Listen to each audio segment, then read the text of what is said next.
No, I will write. Good afternoon. Could we please take our seats? I think it's almost evening time.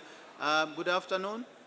We are going to start, and let me give the floor to my co-chair to just make some guidance here, and then we can proceed. Co-chair. Good afternoon, delegates. Here is how we propose to spend the afternoon in the order of review. So the agenda for this afternoon, we will start by reviewing the language of the small group on 5A. Then we will start the review of 7, 7Bs, 8, 9, 10. Then we will come back with the reports of the friend of the chair on 4 and 6. Hopefully, we can get to a CRP approval, and then the Secretary of Staff will prepare an L document. While they're doing that, we will move to other matters and the item on restoration. Hopefully by that time the L document is ready and we can look at that. If it is not ready, I know this is going to sound very silly, but I recommend we get into concluding remarks, and then when the L document is ready, then we will move we'll interrupt to do that. So this is the way we're gonna proceed for this afternoon. So on 5A, who was going to, so I'm turning back to Francis on the various paragraph review. Mexico's not there. Yes, they are. Okay, I think the floor is given to Mexico, 5A. Gracias, Chair. Thank you very much. First of all, Mexico would like to thank the colleagues from Norway, the European Union, Colombia, Argentina, Costa Rica, Eswatini, who collaborated with us very kindly so that we could have a text ready for you. I'm going to read this out first and then in dictation speed, and I'm reading it in English. Paragraph 5A invites SOBSTA to provide elements concerning guidance on specific goals, smart targets, indicators, baselines, and monitoring frameworks related to drivers of biodiversity loss for achieving transformational change within the scopes of the 3 objectives of the Convention. I repeat again. Invites SOBSTA to provide elements concerning guidance on specific goals, smart targets, indicators, baselines and monitoring frameworks related to drivers of biodiversity loss for achieving transformational change, within the scope of the 3 objectives of the Convention. Thank you very much. Thank you, Mexico, and I hope that we can make some progress using that latest version. I would also like to say that there was a lunch break, and I think that gave opportunity to most of us at least to have a chance to interact with the group that was handling 5A. So I hope that most of us have had the opportunity to do so. So do we have any objection to that?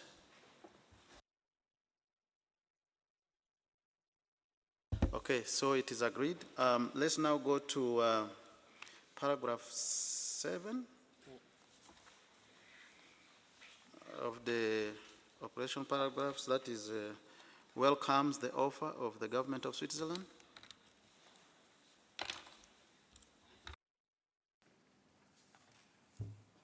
Switzerland, you have the floor. Thank you, Mr. Chair. Switzerland appreciates the discussion we had during open-ended work group, in particular with regard to the future plan of work. Switzerland is also happy to reiterate its readiness to host a second meeting with parties and with the secretariats of all the relevant multilateral environmental agreements and other bodies. We would like to see this reflected in the plan of work contained in Annex 2. Switzerland takes note with satisfaction that the document CBD CRP 1 and its annexes contain several stepping stones of the process ahead of us. We are aware that not all elements are known yet, and we will not be able to adopt the plan as we expected as a delegation when we came here. Switzerland also regrets that this paper does not contain clear guidance with regard to the format of the forthcoming meetings. It is our conviction that Decision 1434 stipulates an open and inclusive process. For my delegation, this principle should not only apply to the open-ended working group meetings 1, 2, and 3, but to all meetings that are decided being part of this process. We fear that by designing these meetings as an exchange among technical experts and by restricting participation to a small number of participants, we are losing an opportunity to advance in the negotiation process. Switzerland would like to see this statement reflected in the report of this meeting. Thank you. Thank you, Switzerland. I think we take note of your views and your intervention. We will ensure that it is reflected in the report.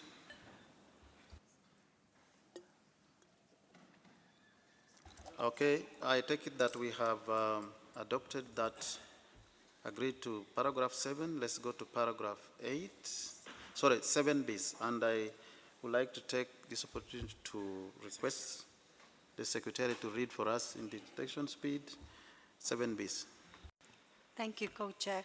So 7 bis reads, invites the Executive Director of the United Nations Environment Programme, comma, in her capacity as the chair of the UN Environmental Management Group, comma, to facilitate, comma, in collaboration with the members of the group, comma, the contribution of the UN system to the development and implementation of the post-2020 Global Biodiversity Framework. Thank you. Thank you, Secretariat. I hope delegates got it. Any objection to that? Okay, so we go to paragraph 8.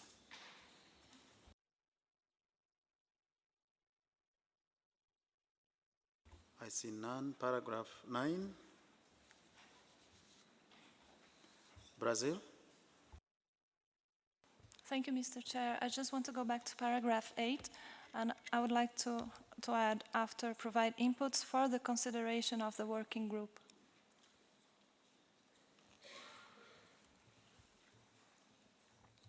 Thank you. Colombia. Yes, thank you so much, Chair. We are a bit confused because when we had reached to operative para number 6, we announced that we were interested in proposing 2 paras after that. So I was waiting for you to let me know when was the best time to do it.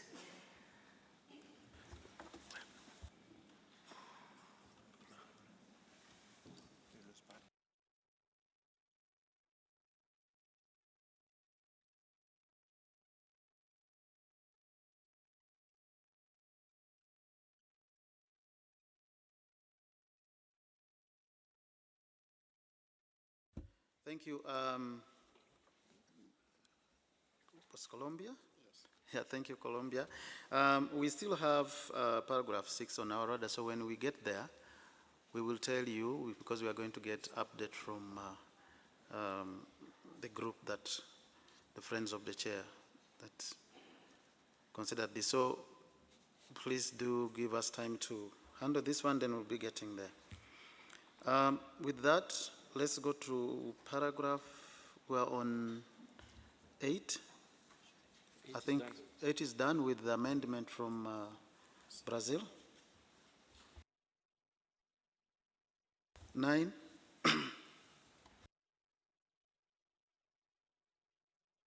I see none. 10. Okay, thank you. Let's go back to paragraph 4. You will bear with us a minute as we consult here.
Dear delegates, just bear with us a few moments. We are getting the report.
Okay, go ahead.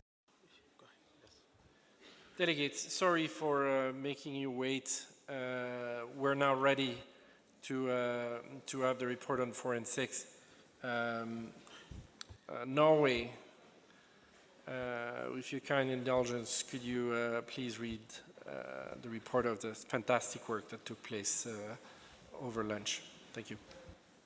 We didn't do 6, huh? So what I Just let them report on 4. Thank you. Thank you, Co-Chair. So we worked on 4. So we have a new proposal for 4 bis. And the text would then read. So this is a text that was drafted by the Secretariat after the discussions in the Friends of the Chamber. So the text then reads, requests the co-chairs and executive secretary with the oversight of the COP Bureau, comma, taking into account the second table of Annex 2,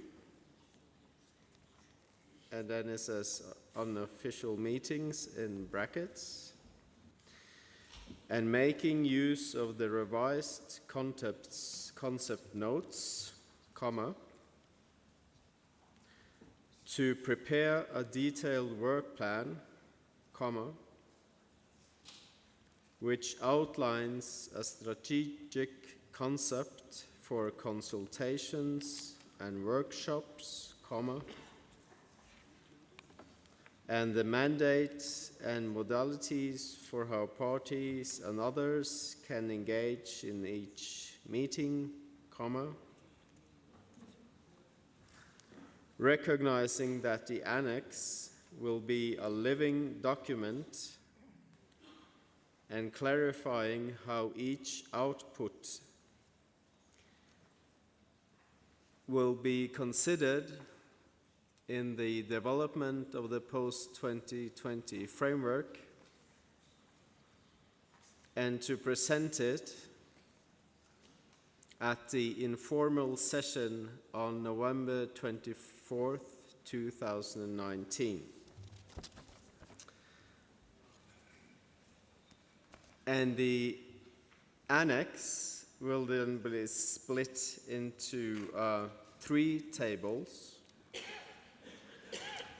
Table 1 will be the official mandated meetings, and the second table will be the non-mandated meetings, and the third table will show then the meetings organized by partners.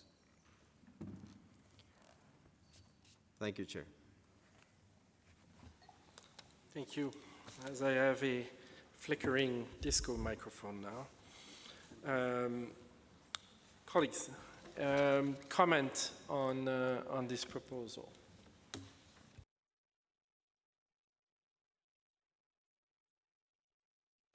To facilitate that, I'll ask the Secretariat to read it again. Thank you, Chair. So the paragraph would read, requests the co-chairs and the executive secretary, with the oversight of the COP Bureau, taking into account the second table of Annex 2 and making use of the revised concept notes to prepare a detailed work plan which outlines a strategic concept for consultations and workshops, and the mandate and modalities for how parties and others can engage in each meeting, recognizing that the annex will be a living document, and clarifying how each output will be considered in the development of the post 2020 framework and to present it at the informal session on 24th November 2019. Thank you. Thank you. Any comments? Bolivia, tienes la palabra. You have the floor, Bolivia. Mr. Co-Chair, and thanks to the Secretariat for preparing this text. We are in principle okay with that. And here it will be very useful to make explicit what we have, one of the core discussions that we have in the Friends of the Co-Chairs group, that this revision will be in line or in a balanced manner in accordance with the three objectives of the convention. Apologies that I don't have explicit place where to put it because I couldn't just, although you read it twice, I couldn't just type it the whole text, but to us that will be very important to make explicit in this proposed text. Thank you.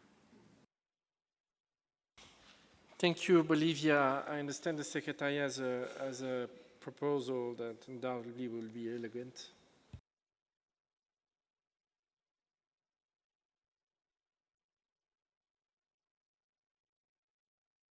So we propose, to prepare a detailed work plan, we add in a balanced manner with the three objectives of the convention.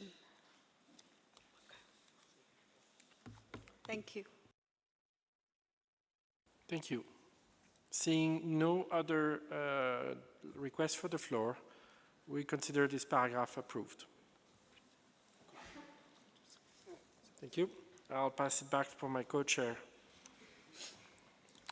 Argentina, please. Yes, could we read all again how it all adds up? Thank you. Sure. Requests the co-chairs and the executive secretary, with the oversight of the COP Bureau, taking into account the second table of Annex 2 and making use of the revised concept notes to prepare a detailed work plan in a balanced manner with the three objectives of the convention, which outlines a strategic concept for consultations and workshops, and the mandate and modalities for how parties and others can engage in each meeting, recognizing that the annex will be a living document and clarifying how each output will be considered in the development of the post-2020 framework and to present it at the informal session on 24th November 2019. Thank you.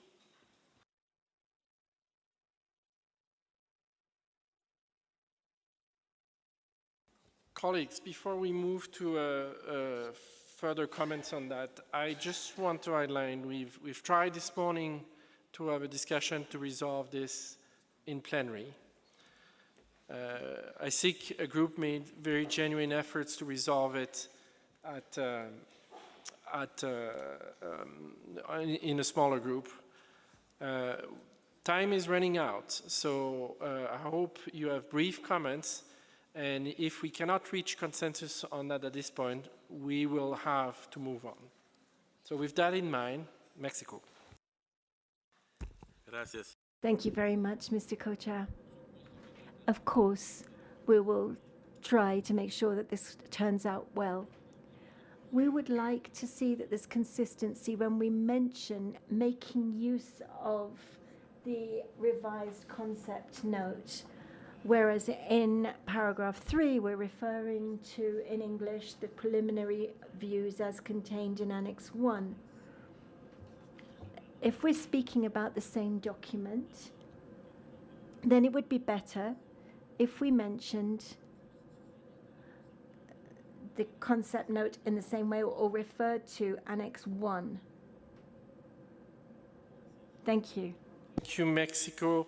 Appreciate your concern. This is not the same document. So with that in mind, as you know, we have approved the paragraph, and we now move to paragraph number 6. Thank you.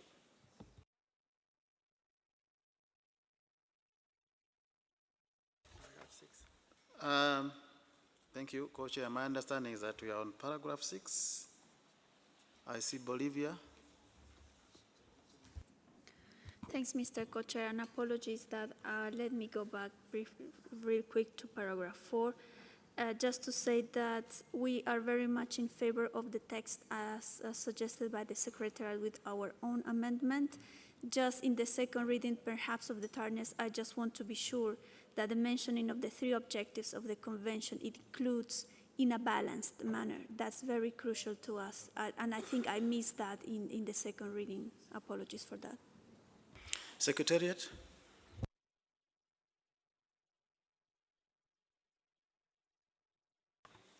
It is there. We say in a manner that balances the 3 objectives of the Convention.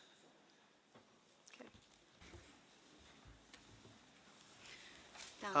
I see EU, Argentina. Is it still on this paragraph?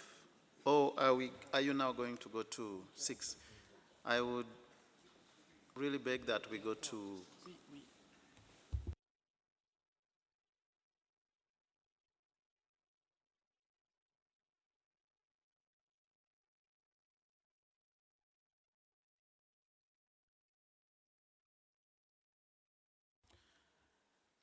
Before I give the floor, please, we have adopted that paragraph 4.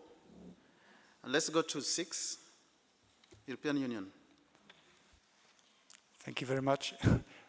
I apologize. It still relates to paragraph 4 because there is a reference to the annex, and it was explained that the annex would be split in 3, which is perfectly fine with us. We also made some changes in substance of the annex, and my understanding was that those would also be taken on board. So I would just seek the confirmation that those changes on the substance of the annex will be reflected in the next version. I see that's okay. Thank you very much. Yeah, thank you, EU. We are going to, it will be, you will see a change in the annex as discussed in the small group. So let's go to 6. Argentina. Sí, perdón, presidente. Yes, I apologize. Chairman, I required clarification regarding Article 4, or paragraph 4. I wanted to know whether the original part had remained as it stood, or whether there had been any changes. All we see is 4 bis and 4 bis B, but we do not see the first part. Just a minute.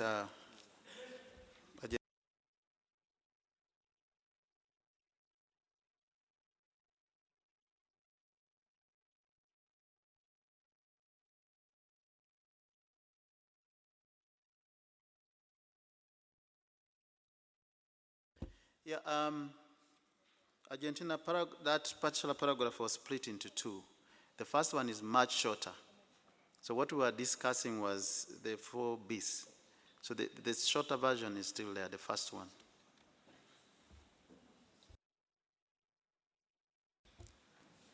Argentina? And how does it read? It reads the same that was distributed this morning or differently? It reads the same. It didn't change, but Secretariat, please. Thank you.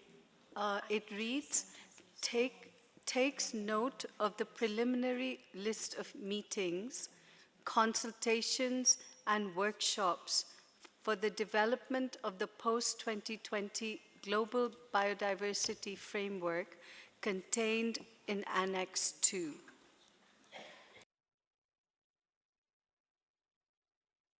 Argentina?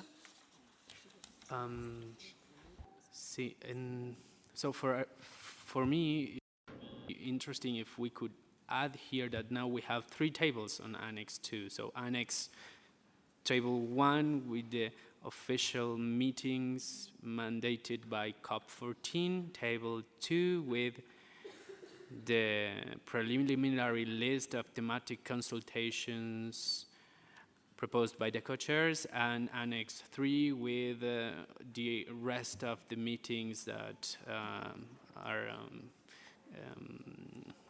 requested or organized by parties, etc.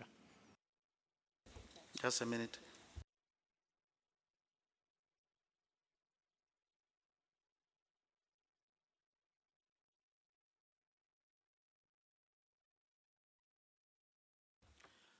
Thank you, Argentina. I've consulted here, and what you have expressed will be addressed. With that, can we move to 6?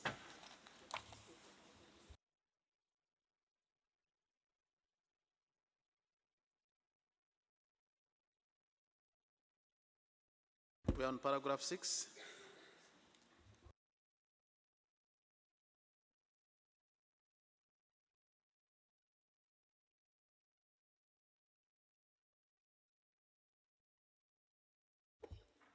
European Union.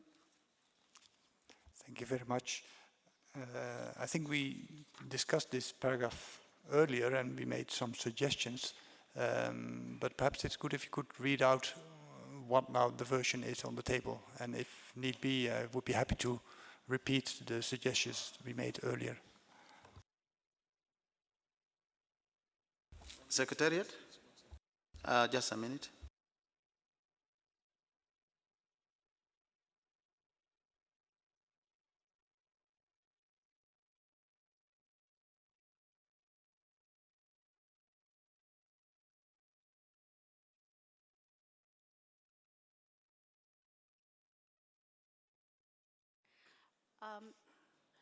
I'm going to read it out now. The latest proposal is requests the co-chairs and the executive secretary, in consultation with the COP Bureau, to identify additional thematic issues to approach in a balanced manner the 3 objectives of the convention, with a view to exploring options to respond to the interest expressed by parties for thematic workshops and other means of consultation on such topics for consideration at the informal session on 24th November 2019.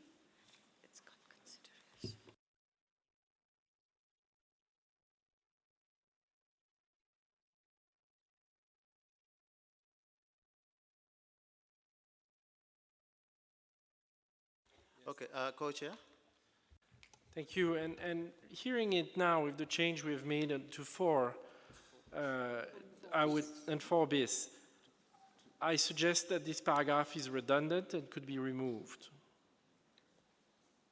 Any opposition to that?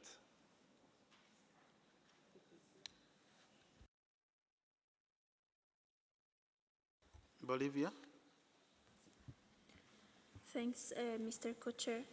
To avoid redundancy, certainly we can't put together these 2 paragraphs, but our request would be that to include in current 4Bs also what we had proposed before to be gender responsive, under gender responsive, intergenerational equity and rights-based approaches, right after the mentioning of the 3 objectives of the convention in a balanced manner. If we have this in paragraph 4, then we are okay in deleting current paragraph 6. Thank you. Thank you, Bolivia. Mexico. Gracias, señor presidente. Thank you, Co-Chair. We would also agree to deleting paragraph 6 as long as there is a reference to Annex 1, because after all, it contains very important elements which are reflected in the long initial list under paragraph 6. We would also point out that in 6, we had the co-chairs of the subsidiary bodies, and they no longer seem to be mentioned in 4 bis. It would, for this reason, be good to include the co-chairs of the subsidiary bodies. And in the part where we refer to taking into account the revised concept note, it would be good to also take Annex 1 of this document into account. Thank you. Thank you, Mexico. EU? Thank you. I think also we're happy to have this paragraph deleted. The one element that we had proposed to add and which is not reflected is that consultations could be through workshops, but also through other means of consultation. Yeah, so if that also then could be brought back to 4. On the other hand, as said earlier, to have a list of issues, principles further added, I think we had very good understanding of how to deal with the 3 objectives in a balanced way. We also had discussed that the COP decision on the process, so 1434, already has a long list of principles. So there we would be hesitant then to add again a list of issues in that as suggested Bolivia. So we would hope that we, as a text, as we had discussed, Article 4 with that we would keep it as it is without an additional list of issues. Thank you.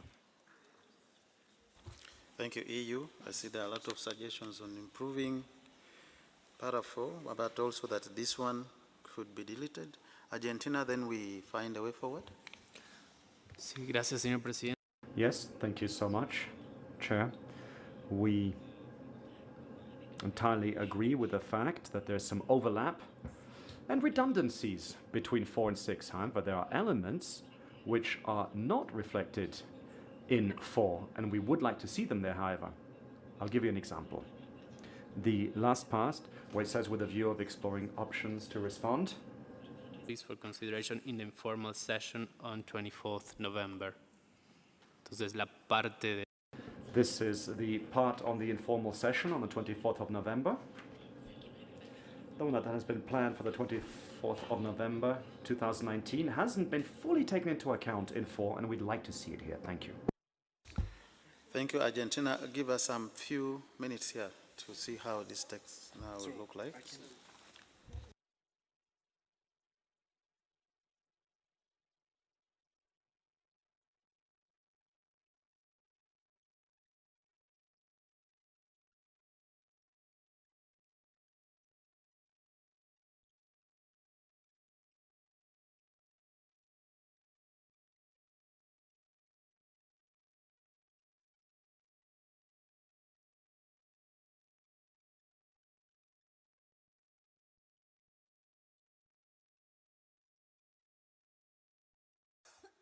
So, Secretariat, are you in position to read something?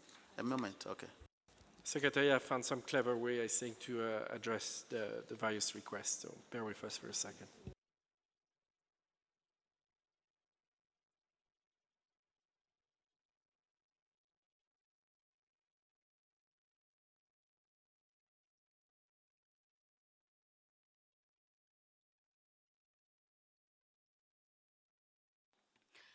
Okay, I'm going to try and read out the paragraph 4 bis. Would this still be 4 bis? 4 bis with elements of 6. 4 bis with elements of 6. Requests the co-chairs and the executive secretary in consultation with the chairs of the subsidiary body on science, technical and technological advice, and the subsidiary body on implementation, with the oversight of the COP Bureau, taking into account the second table of Annex 2 and making use of the revised concept notes to prepare a detailed work plan in a manner that balances the three objectives of the Convention and in accordance with the principles set out in Decision 1434, which outlines a strategic concept for consultations and workshops and other means of consultations, and the mandate and modalities for how parties and others can engage in each meeting, recognizing that the annex will be a living document and clarifying how each output will be considered in the development of the post-2020 framework, and to present it at the informal session on 24th November 2019. Okay. Thank you, Secretariat. I hope that addresses most of the concerns. Mexico? Gracias, señor presidente. Yes, thank you so much, Co-Chair. Well, we continue to note that there is no reference to Annex 1. Annex 1 contains very important guidelines. They are the results of all of these deliberations which have taken place this week, and they provide great cohesiveness between the workshops and all of the elements that are contained therein, and we believe that this is a very important addition. Thank you. Muchas gracias, Mexico. I think we all agree that Annex 1 is an essential part of our work. And I'll point you to paragraph number 3, which does make reference to Annex 1. So I hope this will be satisfying your inquiry. Thank you.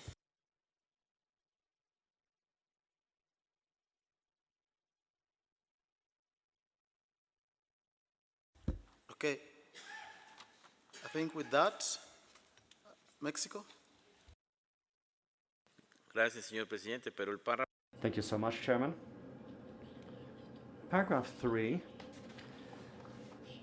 is there to prepare the documents of the next meeting, but paragraph 4 really indicates how to organize other workshops. It seems to me that there's nothing redundant here. There's no overlap. It is important to add this element to ensure greater cohesiveness. Thank you. Thank you, Mexico. Just a minute.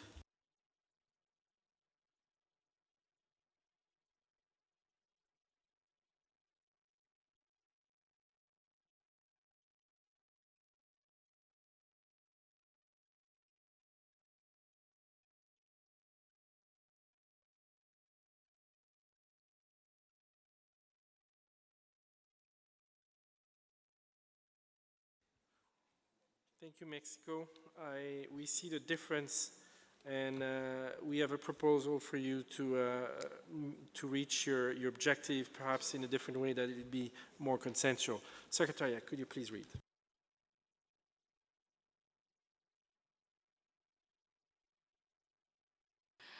Requests the co-chairs and the executive. Should I go from the beginning? No. Okay. Request the co-chairs and the executive secretary, in consultation with the chairs of SUBSTA and SBI, with the oversight of the COP Bureau, taking into account the discussions at the first meeting of the working group, the second table of Annex 2. That's okay? All right.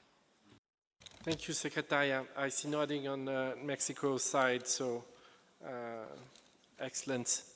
Any other, sorry, back to you. Bolivia? Thanks, Co-Chair.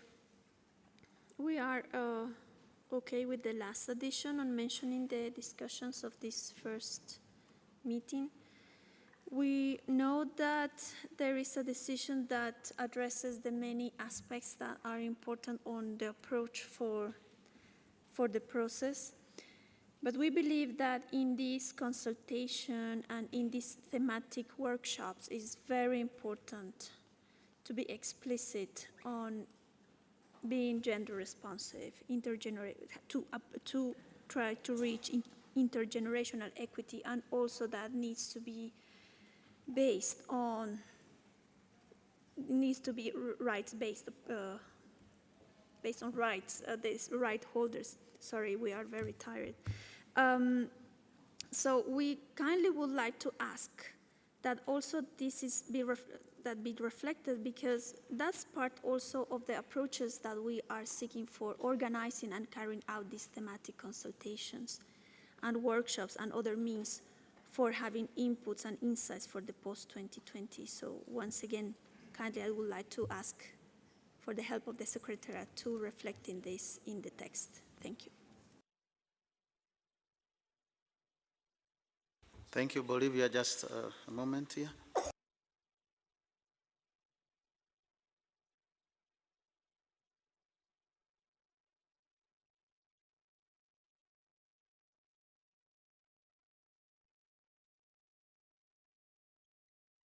Co-chair? Thank you. Thank you, Bolivia, for your attention to those issues. Bolivia, this is the reason why we referred back to the principle in decision 1434 is exactly that, to not make any mistakes. I would note that if you insist on the inclusion of those elements, we would like to ask other parties for the concurrence. So back to you, Bolivia.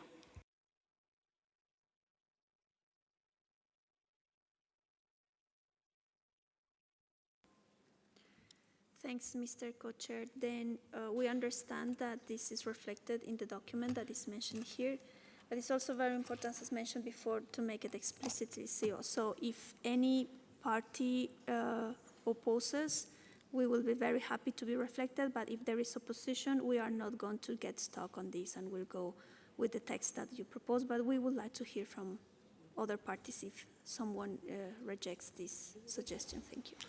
Mexico followed by EU, and please, I hope from there we can move on. Gracias, señor presidente. Thank you so much, Chairman. We are entirely satisfied with the wording, which takes into account the consultations. I would like to reiterate that Annex 1 in Part 6 on cross-cutting issues referred to gender equality and intergenerational equity, which is the issue which was raised by Bolivia, and all of this is explicitly mentioned in this paragraph. It's therefore important to refer to Annex 1. The fact to refer to the consultations is, of course, something more open in nature, but I think that everything is perfectly illustrated in this Annex 1, and this Annex 1 should serve as our guide to guide on upcoming workshops. Thank you. Thank you, Mexico. I think that has been a very useful one. Moving forward, EU? No, actually, we just wanted to support Mexico. We have the same understanding and view. Thank you. Thank you. Bolivia. Thanks, Mr. Co-Chair, and thanks for following up our suggestion and consulting other parties. We are going to go along with the text that you proposed, but we would like to mention that rights-based approaches is not explicit, and we fear that in the process we are going to have this weekend, as it refers mostly to indigenous peoples and local communities, but as you know, we are going to also in the future, particularly in the post-2020 framework, that we not only address stakeholders, but also right holders. Thank you. Thank you, Bolivia.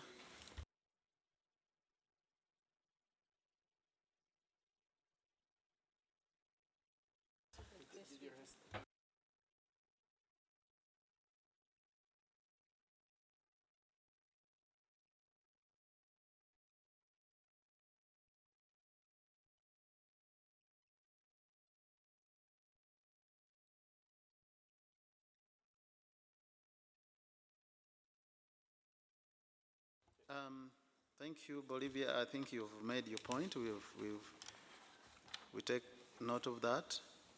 And At this point, I would say we have finished with the CRP. European Union. Thank you, and with that, we will be preparing an L document, as mentioned earlier. Okay. Apologies. That must be worse to be here. European Union, please go ahead. Thank you very much. And apologies if we somehow got confused and missed out on an issue on paragraph 8. With your indulgence, the text refers to relevant organizations, but actually what we've been doing here has much broader relevance, not only for relevant organizations. In the preamble, we have a very nice list copied from the COP decision, which encompasses everybody. And that's why we would not like to see this paragraph limited to relevant organizations. Therefore, we propose to just shorten it and say, instead of invites, recognizes, and then we delete relevant organizations in recognition of, and it continues with the relevance of various ongoing processes to provide inputs to the development, etc. So then it's broader, and it applies to all processes and everybody. The alternative would be to copy the whole list from the preamble, but that we would not wish, do not need to see that. Thank you. Thank you, EU. I just hope that, you know, everybody will agree with this and we move forward. Looks a good suggestion. Could we move along with that? Okay. So thank you very much. With this, we have completed intervention on the CRP. And as you've seen, I think we have had quite extensive views expressed, and a lot of text has been put into the CRP. So we will now proceed with the help of the Secretariat to prepare an L document, and then we will come back to you for its final adoption. I think at this point, I will hand over to my co-chair. Thank you, Co-Chair. Distinguished delegates, we have now reached agenda item 6, other matters. I now open the floor for any other matters to be raised. Chile, tiene la palabra. Chile, you have the floor. Thank you so much, Mr. Co-Chair. I am taking the floor in the name of Argentina, Brazil, Canada, Chile, Colombia, Costa Rica, Paraguay, and Peru, countries which are members of Lima, here present in Nairobi, and we're referring to the status de facto of the representative of Venezuela at CBD.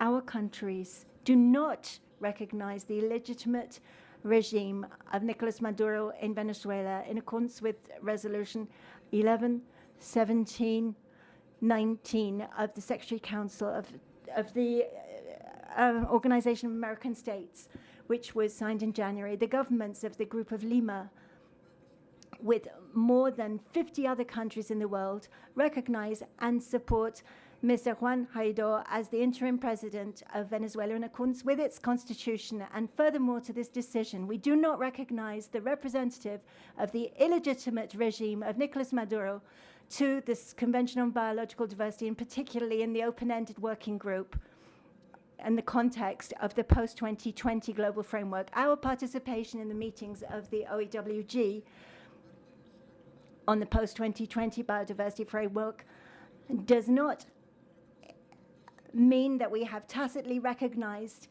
the regime of Nicolas Maduro or his representatives. We will give a note in writing to the Secretariat so that this declaration can be recorded in full in writing. Thank you so much, Mr. Co-Chair. Muchas gracias. Thank you. Turning now to the Bolivarian Republic of Venezuela. Venezuela, tienes la palabra. Venezuela, you have the floor. Thank you so much, Mr. Co-Chair. The Bolivarian Republic of Venezuela would like to reject most energetically the comments just made by Chile on behalf of a group of countries which is not recognized within the United Nations system, neither as a negotiating party of this convention. And this is a serious breach of professionalism, does not have a place in the CBD. This is simply part of a political agenda which has no place here, and we would like to ask the Secretariat to reject this type of declaration. The Bolivarian Republic of Venezuela, under Nicolas Maduro, reiterates its commitment with the objectives of the Convention on Biological Diversity to achieve positive results for a transparent, ambitious, realistic framework. I thank you. Thank you. Passing now to Cuba, that will be followed by Bolivia. Cuba, tenez la palabra. You now have the floor. Thank you so much, Mr. Co-Chair.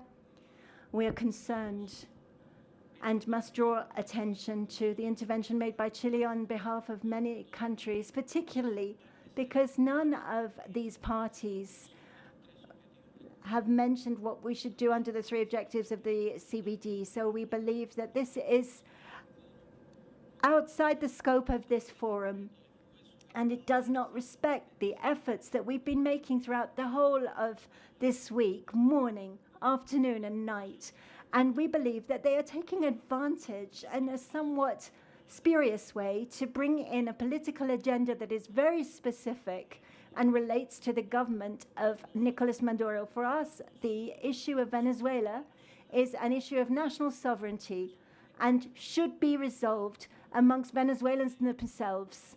And it would be wrong to try to claim that we should provide a solution from outside. And we're also concerned to note this type of attitude because it could be a precedent for those who might wish to use such fora to carry out political campaigns or similar, which has got nothing to do with what we've been mandated to do by our governments here in this assembly. Thank you. Muchas gracias. Thank you. Cuba, Bolivia, you now have the floor. Thanks, Mr. Co-Chair. The plurinational state of Bolivia would like to support the statement made by the Bolivarian Republic of Venezuela and also by Cuba. We believe that the Lima group is not a regional constituency recognized under the CBD, and we believe also that it's very important to stick with the objective of this meeting and to relate to the 3 objectives of the convention. Furthermore, we believe that such statements break the nice and positive spirit that we have been working during these 4 days, reaching compromise on many senses, dealing all the time as a broader countries, and we believe that, once again, that this is not the right fora to address these issues. Thank you. Thank you. I see this complete our agenda item on other matters, and then we will move now to agenda item 7. I will now ask my co-chair to lead us through agenda item 7. Thank you, co-chair.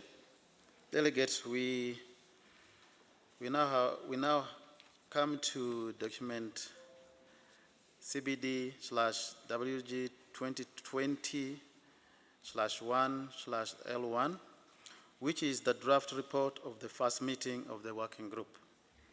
The document was distributed, and I hope that all of you had a chance to read it. I now will invite the rapporteur, Dr. Helena Jeffrey Brown, to introduce the document. You have the floor.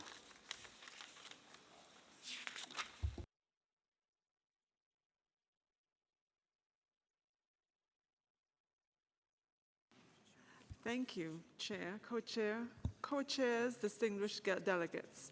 I am pleased to introduce the draft report on the proceedings of this meeting, which has been circulated as document CBD WG 2020-1L1.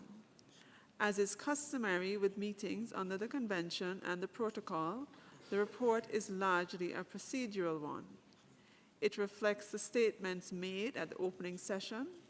It refers to reports made by the co-chairs of the working group and other facilitators on the consultations made prior to this first meeting of the working group and the actions taken by this working group on organizational matters. I commend this report to you for adoption on the understanding that, with your authorization, I will prepare the final report of the meeting once this meeting is over, in consultation with the co-chairs, the president, and with the support of the secretariat. The final report will also include the conclusions by the working group and the text of the outcome of discussions that took place this week under agenda item 4 on possible elements of the post-2020 Global Biodiversity Framework. The synthesis of views expressed under each of the 4 clusters addressed under agenda item 4 will also be annexed to the procedural report. The record of today's proceedings will also be incorporated into the final version of the report before it is made available. I thank everyone, including the Secretariat, who assisted me and contributed to the preparation and the finalization of this report. With that, I am pleased to submit for your adoption the report of the first meeting of the open-ended working group on the post-2020 Global Biodiversity Framework. Thank you, Co-Chair. Thank you, Dr. Jeffrey Brown. As you know, there is one L document to be coming, but we should go through the report, through the rest of the report, and I'm recommending that we go item by item. Starting with the introduction and attendance, any comment on that part? Seeing no comments, we're moving to item 1, opening of the meeting.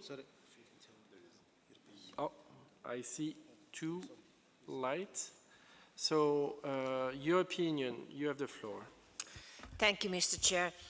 And my indulgence, but we have a small challenge because we haven't had time to go through this report in a proper way. We are also noting that we are waiting for the L document for the other things, for the other item.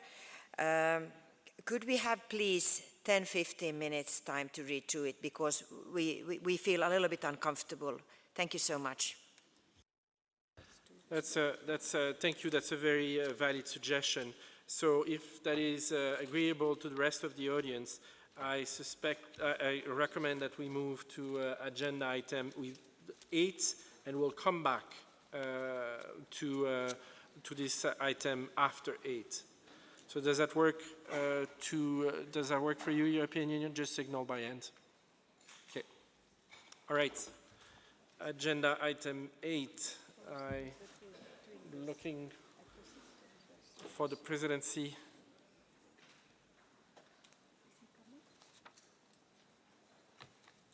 I see that the presidency is being advised by the staff, which is always useful. Okay, can you call him?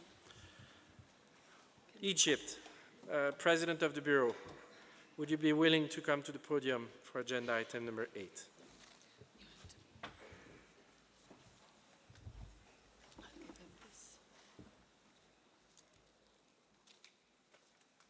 Does he have the...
Thank you, Co-Chair.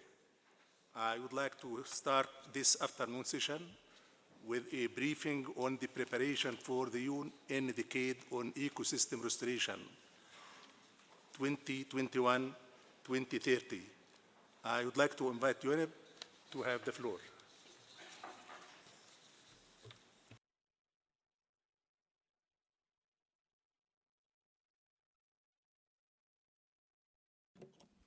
Ladies and gentlemen, I know you've had a very long week and I will not take much of your time. My name is Musonda Mumba and I work with UN Environment and the lead on terrestrial ecosystems program for the agency. I just wanted to brief member states about the UN Decade on Ecosystem Restoration, which you're all quite familiar with. The decade, as you can see, came into effect on the 1st of March as a resolution of the UN General Assembly. And in there is a text noting my laptop is there. Noting the invitation of the General Assembly by the Conference of the Parties to the Convention on Biological Diversity at the 14th meeting in its decision 1430 to designate the decade 2021-2030 the United Nations Decade on Ecosystem Restoration. Now, as you're very well aware, and the information that was shared in Sharm el-Sheikh, obviously this decade is covering all ecosystems, and at the same time really looking at different elements of existing work, such as the Land Degradation Neutrality, Bond Challenge, the Initiative 2020, FR 100, a lot of work that has taken place over the years. But what does that mean? It also means that as a UN decade, it has to be led by a UN agency, and as such, it's being led by UN Environment, our agency, and FAO. And we have colleagues here coming from the FAO platform on mainstreaming biodiversity. So this is information I'm not preaching to the converted, but we have seen high levels of degradation across forests, loss of biodiversity, wetland ecosystems getting lost, and at the same time, coral reefs and other marine ecosystems that are getting degraded. So what are the benefits of this? Really, the benefits are making sure that we have a dialogue and a conversation across all the Agenda 2030 discussions. And at the same time, recognizing that productive landscapes, fairly recently we had the IPCC Climate Change and Land Report that already demonstrated the challenges that the planet is facing, and also the economic elements of restoration. So what are we trying to do? We're actually trying to restore a good 350 million hectares of degraded land by 2030 and aligning this with the Sustainable Development Goals. One other element that's very important, I think, is this text from the resolution itself that is recognizing that and noting that restoration needs to be carried out in ways that balance social, economic, and environmental objectives with the engagement of the relevant stakeholders, and more importantly, recognizing indigenous peoples, local communities, traditional knowledge systems, and the like. So what are the next steps? We've been involved as an agency together with FAO and obviously with IUCN, the Conservation Union, and the Global Landscapes Forum team, Undersea 4 and ECRAFT team, to undertake consultations since the 1st of March. And some of those consultations have involved really drawing lessons from the past and existing decades, UN decades. But we're also trying to raise awareness and make sure that through these consultations, particularly with member states, because member states are the ones who actually had this affected, we have to make sure that we get input from yourselves in terms of what is it that you want us to do with this decade. This decade comes into effect in 2021, January of 2021. However, between now and January 2021, we're going to have quite a lot of consultations. I led some of the consultations at the UNFCCC during the SB50 in Bonn. In a couple of weeks' time, another team is going to be in India at the UNCCD COP, and also involved in the COP25 in Chile to really consolidate and gather as much input as possible. So what we're trying to do is really create a mass movement, because I think in our minds, we feel that this is going to be a change maker for the planet and for everybody. And it's probably the most immersive decade, because everybody, on this planet is affected in one way or the other. So without further ado, I'll just leave my details over here. My email is on there, and also my counterpart and my colleague in FAO, Ms. Mette Wilkie. There are also other people, but we didn't want to really confuse you with several emails on there, but we're happy to respond to any queries, any questions. But we also would like to share a survey that's currently ongoing that member states can respond to and tell us what it is that you would like for this decade. The last page, I really just want to thank you for listening, but also there's a website. So we've just finalized the website and it went live 2 weeks ago. So if you can have a look at that website and also see where you feel you can contribute, give us input, give us ideas. We haven't put a logo on there. We're just developing and finalizing the visual identity, which we're also sharing with member states for input. And we're hoping that that will be consolidated. Thank you very much.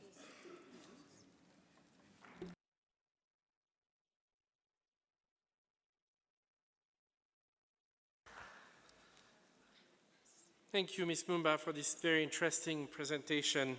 Now I will turn to Mr. Zedan for some concluding remarks on this subject. Mr. Zedan, the floor is yours. Thank you very much, Mr. Chair, Co-Chair. In fact, I'm going only to make reference to 2 activities or initiatives that were launched at the last conference of the parties to the Convention on Biological Diversity in Sharm el-Sheikh. In November 2018, the African Ministers of the Environment, they in fact held a biodiversity summit, or African Ministers of Environment Summit on biodiversity. And they adopted the African Action Agenda on ecosystem restoration for increased resilience. They outlined that terrestrial and marine ecosystems underpin economic growth, sustainable development, and human well-being. But many ecosystems are facing severe degradation, leading to the decline or loss of biodiversity and the impairment or disruption of ecosystem functions and services. This decreases our ability to achieve the 2030 Agenda for Sustainable Development and the Sustainable Development Goals. Of course, biodiversity and ecosystems, they contribute to many of the Sustainable Development Goals. And in fact, this has been underlined in recent reports by APIS. The Summit on Biodiversity adopted this action plan, and it proposes policy measures, strategic actions, cooperation mechanisms, and on-the-ground action. It will be adopted by the heads of states of the African Union at their next summit. It aims to conserve and manage sustainably African land and ecosystems. And it sets as keystones by 2030 that at least 200 million hectares of critically degraded ecosystems restored, and that payment for ecosystem services schemes will be in place to support restoration efforts.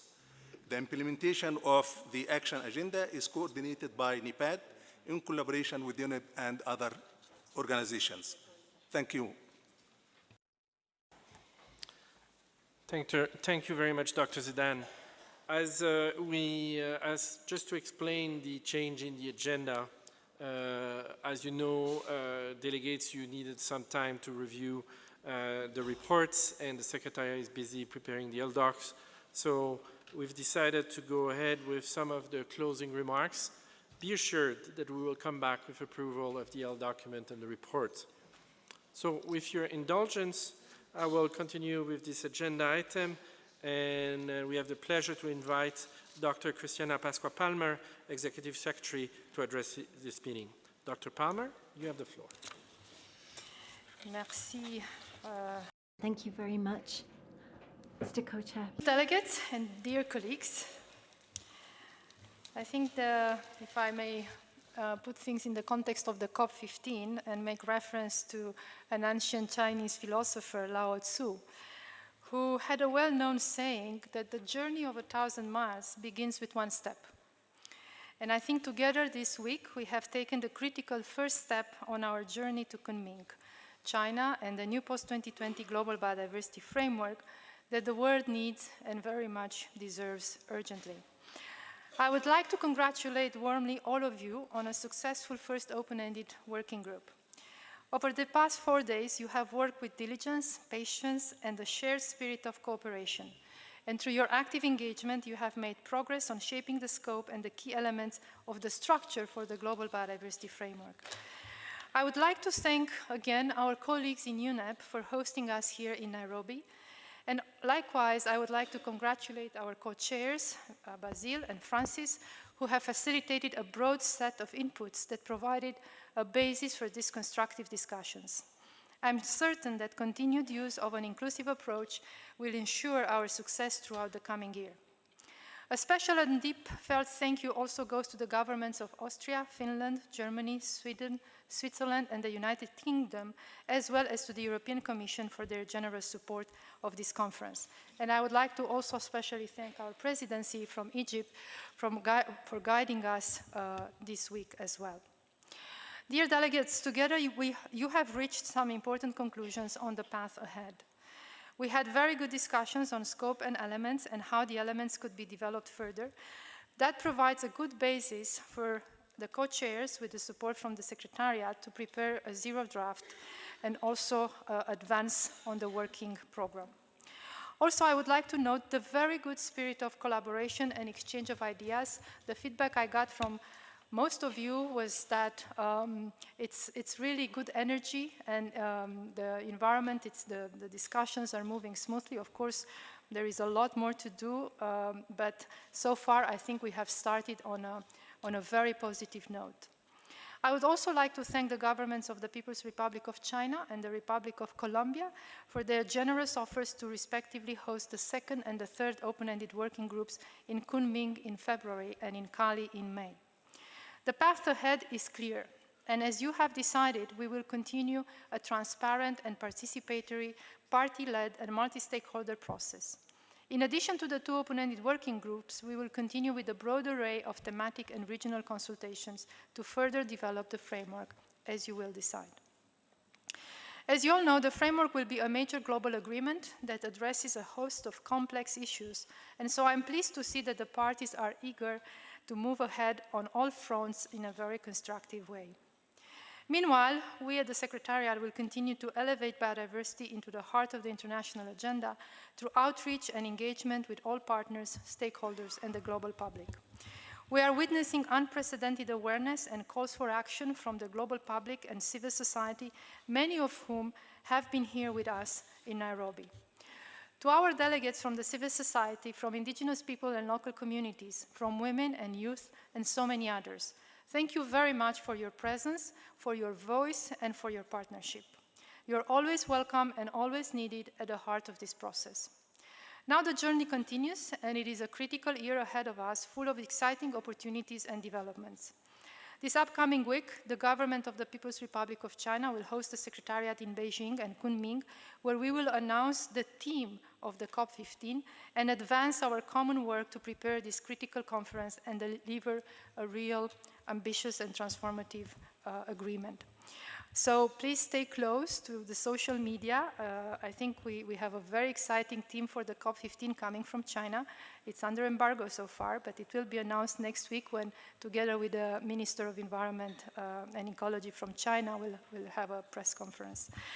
This upcoming week also sees the start of COP14 of our fellow colleagues and friends from the Rio Convention, the UNCCD, where we will also be present to emphasize the critical links between biodiversity, land management, and climate. Nature-based solutions will likewise be emphasized at the UNFCCC COP25 in December, where we again will be actively engaged to continue to make the case for the linkages between biodiversity and climate. And we have in Chile a wonderful host who is very, very open to more integration between these two agendas. Meanwhile, in Montreal, as you all know, at the end of November, we will host our Substat 23 and Article 8J, where we will have the chance to advance important technical and scientific considerations on the road to Kunming.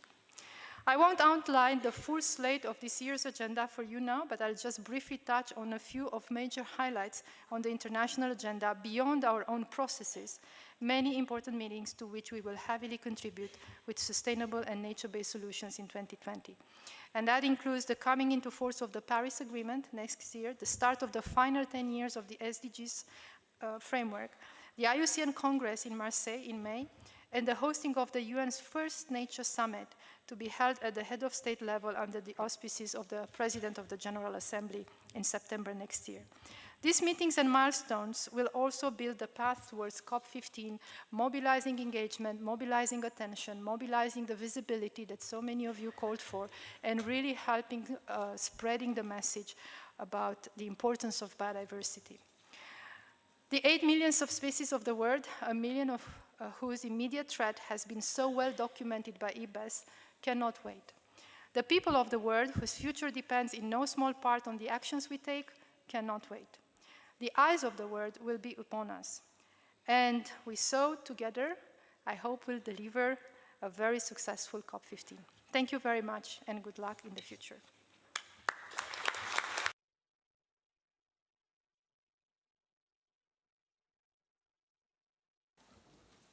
Thank you, Dr. Pascoe for your closing remark.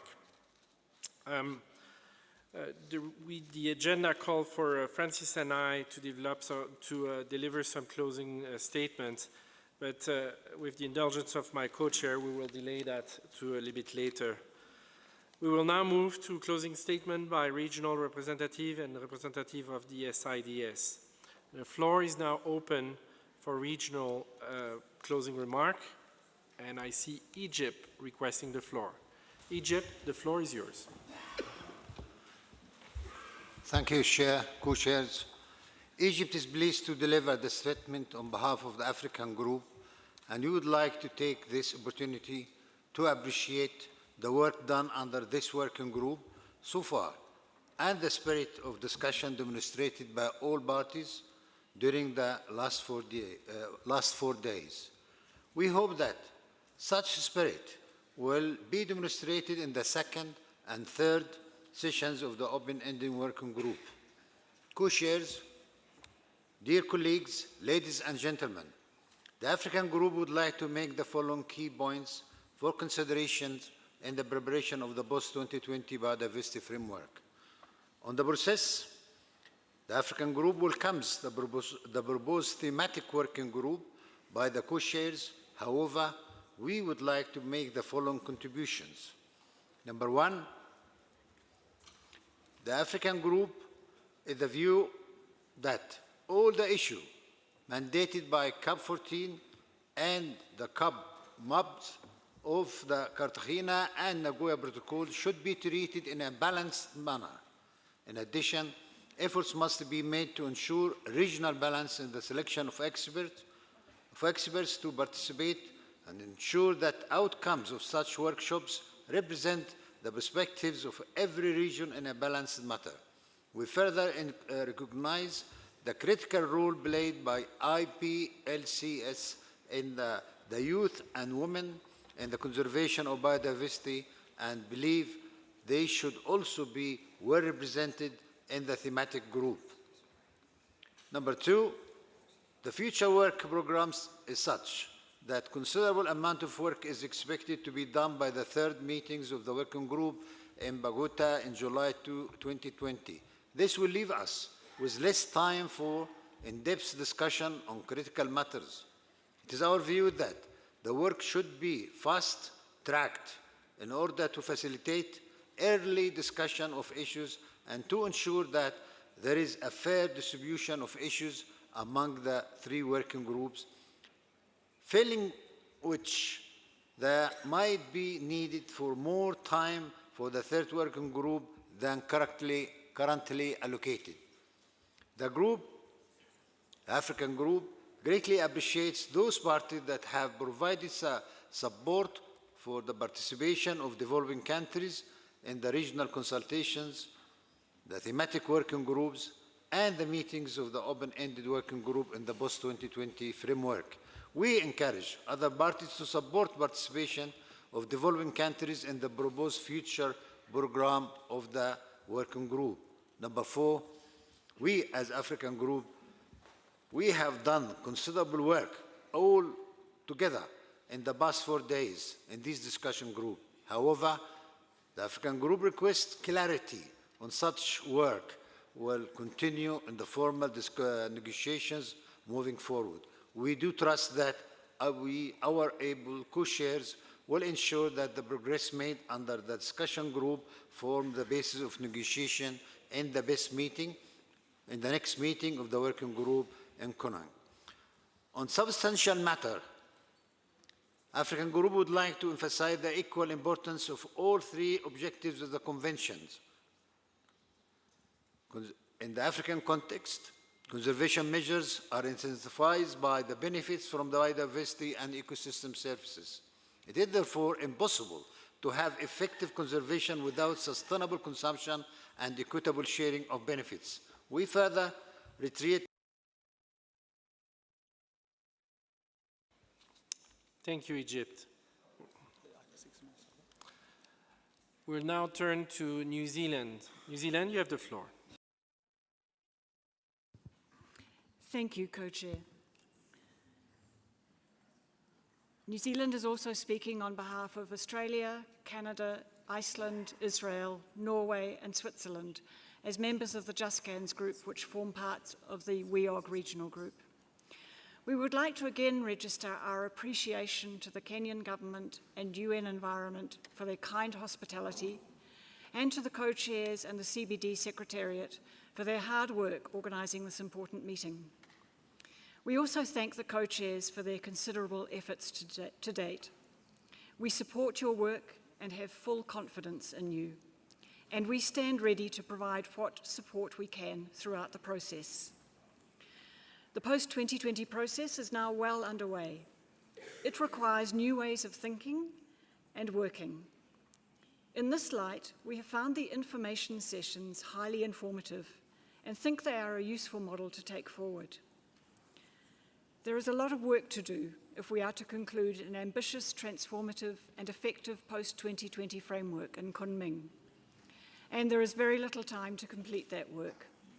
All parties and stakeholders need to pull together to make this happen. We need to focus on the work that will address the alarming situation of biodiversity decline. JustGans recognises the importance of this process and the involvement of all actors, including the other biodiversity-related conventions. We look forward to working collaboratively with all actors as we engage on the challenging task we have in front of us. JustGans looks forward to productive and successful discussions over the next 14 months. Thank you. Thank you, New Zealand, for your kind words. Moving now to Indonesia. Indonesia, please indicate on which group you're speaking for. Thank you, Mr. Co-Chair. Indonesia is honored to speak on behalf of the Asia-Pacific region at the closing session of the first meeting of Open-Ended Working Group on Post-2020 Global Biodiversity Framework. COP14 to the CBD, via its major decision 1434, adopted a comprehensive and participatory process for the preparation of the post-2020 Global Biodiversity Framework, which is likely to be adopted by COP15 in 2020 in China, when the period of the Strategic Plan for Biodiversity 2011-2020 with 20 global achievement targets would be over. It's pertinent to recall here that the global community didn't meet first the 2010 biodiversity target and now seem to be behind in achieving most of the 2020 achievement target despite the effort being made by parties on biodiversity, the love of which continues unabated. Let us also recall that the 2050 vision of the strategic plan for biodiversity of living in harmony with nature, which has indeed played an important role in enhancing awareness and galvanizing action, remain relevant beyond 2020. Further, with the SDGs in place, 24th SDGs with a cut-off date of 2020, the Paris Agreement due to come into effect, and the world coming together to celebrate it 75 years of the United Nations, let us make use the unparalleled opportunity provided to Open-Ended Working Group to develop a new strategic plan following a bottom-up approach. When developing the post-2020 biodiversity framework, it's relevant to draw lessons from the experience to meet the Aichi target. The post-2020 biodiversity framework, while addressing the three objectives of the convention and its protocol and incorporating the means of implementation, must have coherence with SDGs, be linked to the Paris Agreement and to the UNCCD's LDN goals.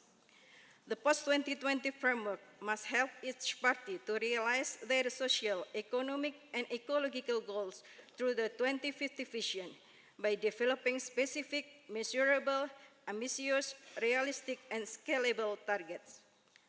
From Japan in 2010 to China in 2020, via India and Republic of Korea, the Asia-Pacific region looks forward to putting in place a robust framework that signals a new era for biodiversity. I thank you, Co-Chair. Thank you very much, Indonesia. Now, turning to l'Union européenne.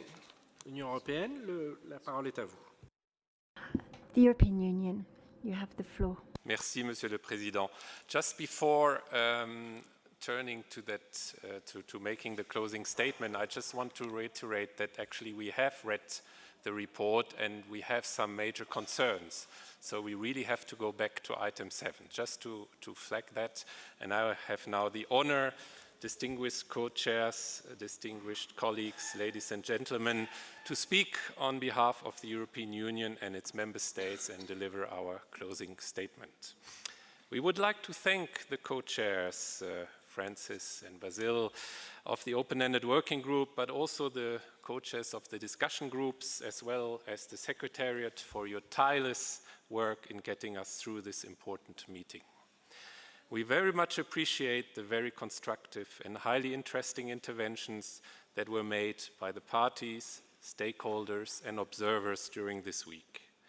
These allowed us, all of us, to much better understand each other's views and to foster a common understanding of the elements of the post-2020 global biodiversity framework that we need to work on and the structure in which these elements could fit.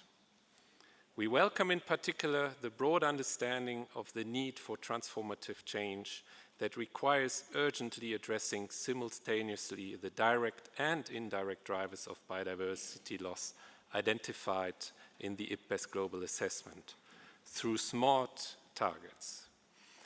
These are indeed indispensable for achieving each of the 3 objectives of the Convention.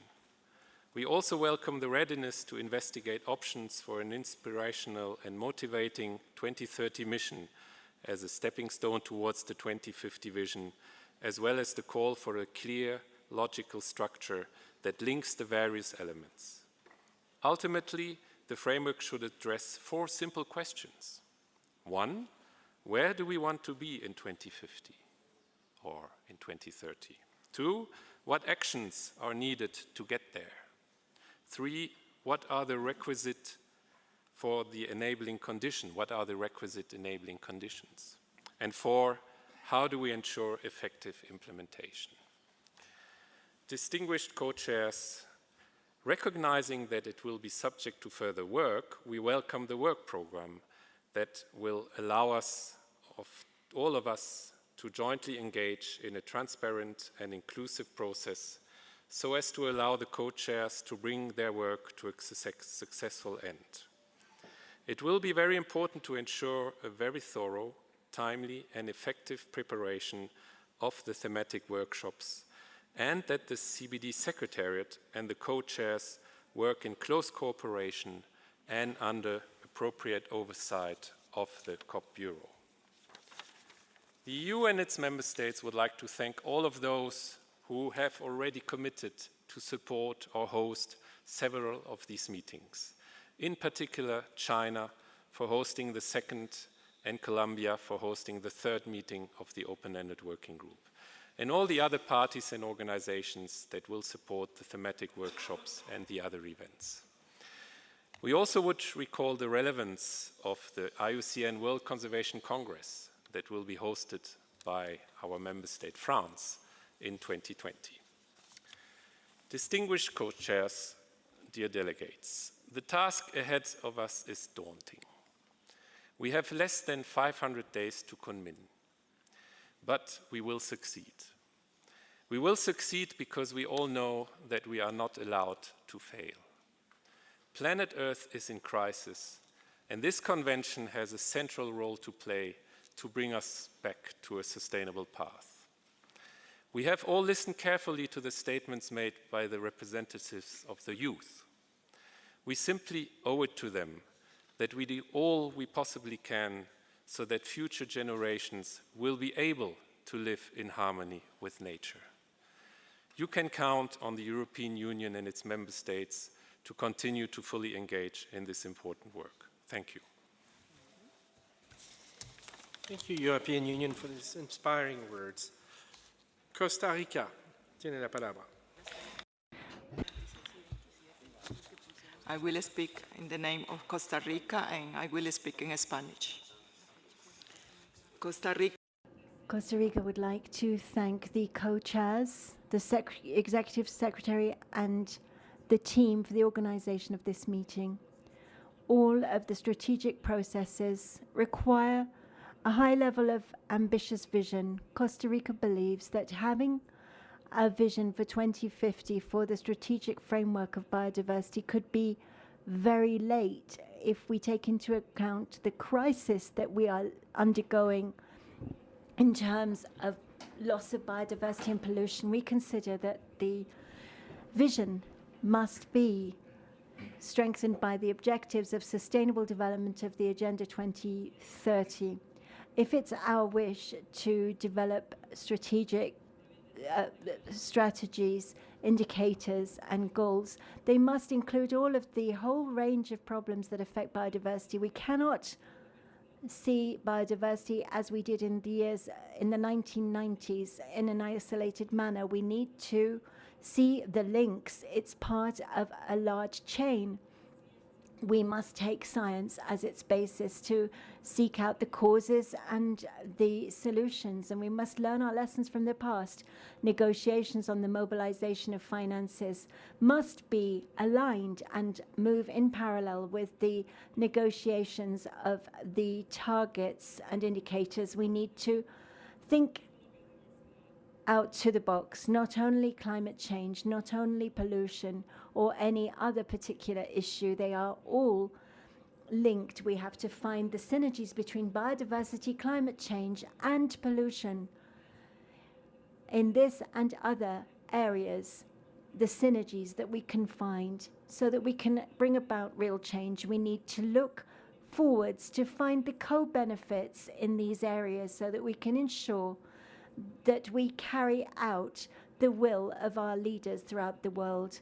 One more percentage or one less in the targets might not be of interest to our politicians. We need to bring together the political will for this process. We need to explain it and why biodiversity is so important for the whole of humanity, as well as the fact that biodiversity can assist in combating climate change and how biodiversity can allow us to reduce the level of pollution.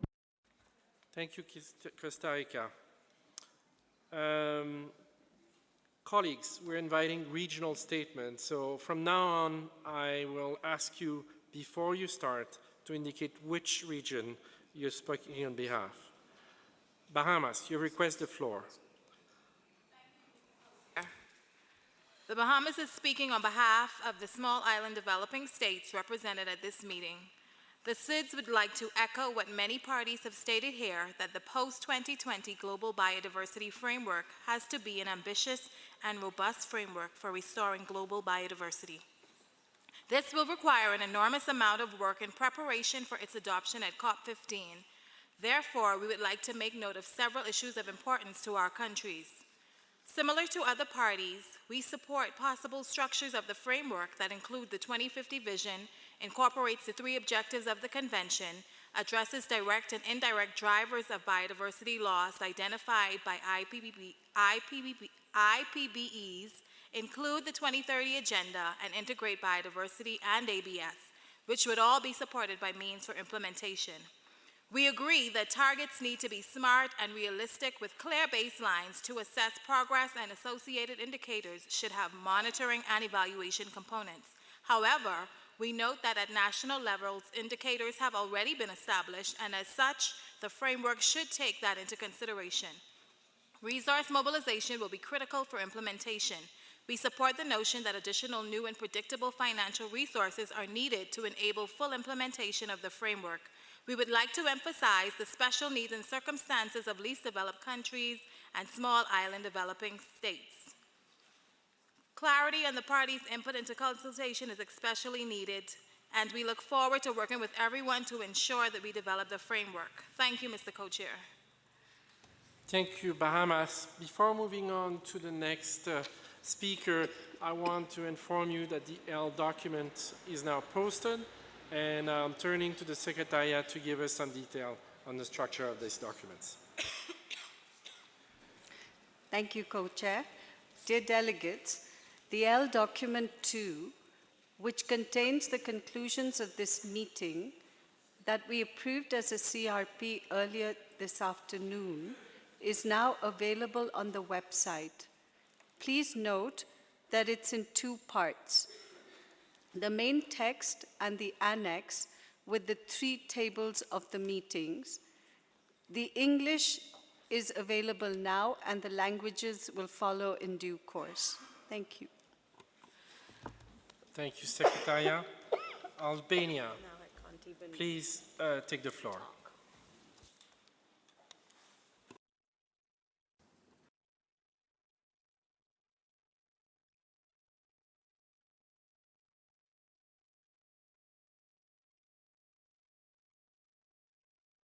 Albania, please take the floor.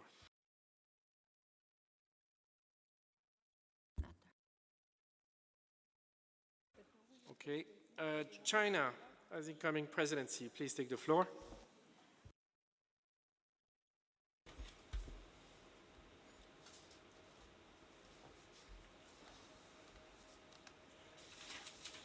China, 技术员可否打开麦克风？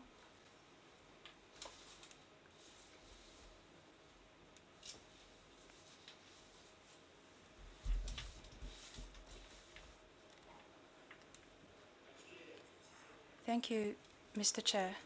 China commends you, co-chairs, and the Secretariat for your efforts in this meeting, and we're grateful for the positive and constructive contribution made by parties and stakeholders. China thinks that we have had discussions on the development of the framework, elements of its structure and scope, the work program of the working group, and coordination with other processes under the Convention, among other issues, in an in-depth, targeted, and productive way, which contributed to the basic establishment of the skeleton and roadmap of the framework, and helped us achieve the expected targets for this meeting.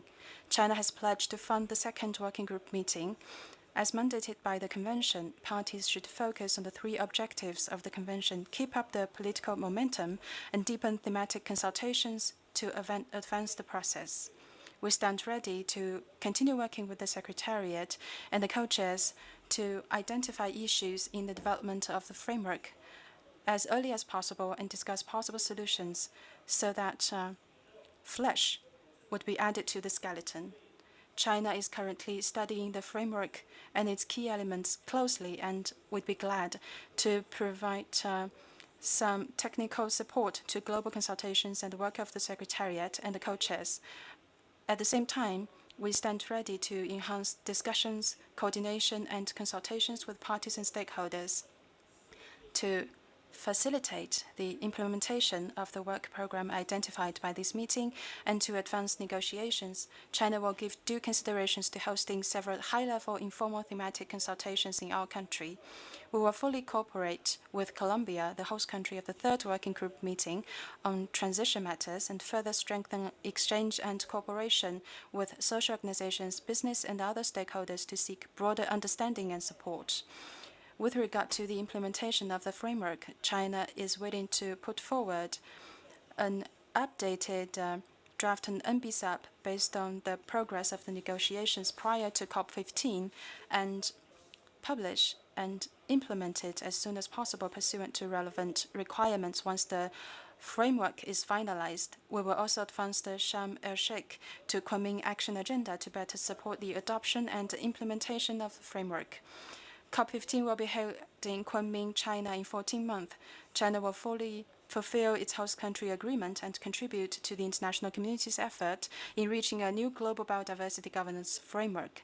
In line with the 2050 vision of the living in harmony with nature, we are committed to respecting, adapting to, and protecting nature, and we'll be glad to share practical experience on protecting biodiversity with you as the international community builds a global eco-civilization and as we strive to build a community of shared future. Finally, we cordially invite you to join us in Kunming February next year. See you in Kunming. Of colleagues, we will hear the intervention from Albania, which I assume will be on behalf of Central and Eastern Europe. Then we will return to the review of the L document and of the report. So I hope you will be ready. After that, we will be resuming with other closing remarks. So with that in mind, Albania, you have the floor. Thank you, Mr. Chairman, Mr. President, co-chairs, Dr. Palmer, ladies and gentlemen. It's a pleasure to address this closing plenary session on behalf of the countries of the Central and Eastern Europe region as we come to the end of a series of intensive meetings started on Sunday with the consultations for the two protocols, followed by the first meeting of the open-ended working group on the post-2020 Global Biodiversity Framework. There have been 4 days of extensive discussion and deliberations with emphasis on the scope and structure and as well as the initial shape of framing for the post-2020 Global Biodiversity Framework. Today, as we close this very first meeting of the working group, we can say it has been enriched and shaped off in a consolidated structure agreeable to all parties. It is a process of paramount importance for the Convention and its parties, as it happens once in a decade, thus placing more responsibility and stewardship in our shoulders. It is the moment to express the great appreciation for the work conducted by the co-chairs with the support of the Secretariat and for the enormous amount of work that has been carried out so far to build up this process. It's good to have at the end of this first round the paper with the structure on the elements of the post-2020 Global Biodiversity Framework for further discussion together with the annexes with allocations of tasks elaborated and prepared. Planned thematic consultations, there will be an opportunity for everyone to contribute and be involved in the process in order to make it ambitious, measurable, smart, and achievable. Meanwhile, the other 2 meetings of the open-ended working group will provide an other opportunity and a chance to further deep into the details of the process and the respective documents to be completed and be in place for the COP15 in China in October 2020. The very busy agenda we have in front of us up to the coming deliberations needs the commitment and active participation of all parties and engagement of all actors defined in the COP Decision 1434 in order to finalize the post-2020 Global Biodiversity Framework for the next decade, living in harmony with nature, with goals and targets well formulated for the next 10 years of biodiversity. To conclude, I wish us all a successful work ahead, and thank you once again to the co-chairs, the Secretariat, and the UNEP for hosting the meeting in the beautiful city of Nairobi. Thank you. Thank you, Albania. We will now move to the review of L2. With a second, so those that have asked for the floor in terms of closing statement. We have seen, we'll ask you to, we'll resume that part in a minute.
Just to clarify the documents that you will find on the web in the Working Group 2020 section, the plenary in-session documents, you'll find there the draft report of the meeting, L1, the conclusions of the first meeting of the Working Group, L2, which is the revision from the CRP we approved earlier, and then the third document there is the annex to L2.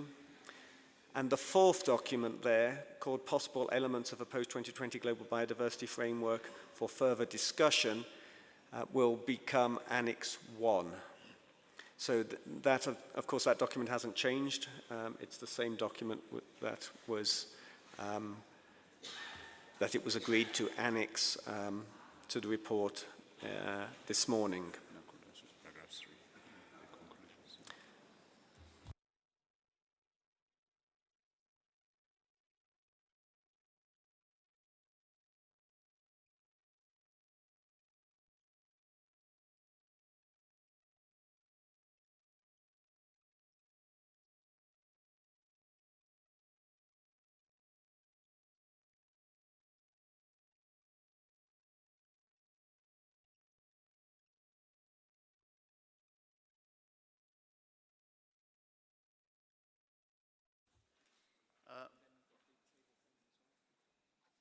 Okay, so we are going to be considering L2, and my understanding is that we have discussed this exhaustively, and I may not go paragraph by paragraph, I'll just go page by page. So, yes. Page 1.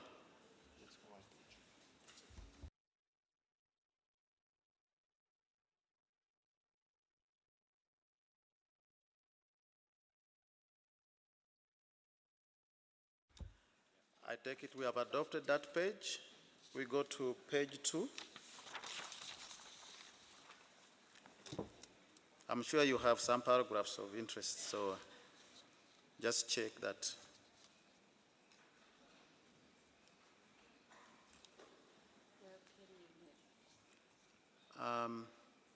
EU.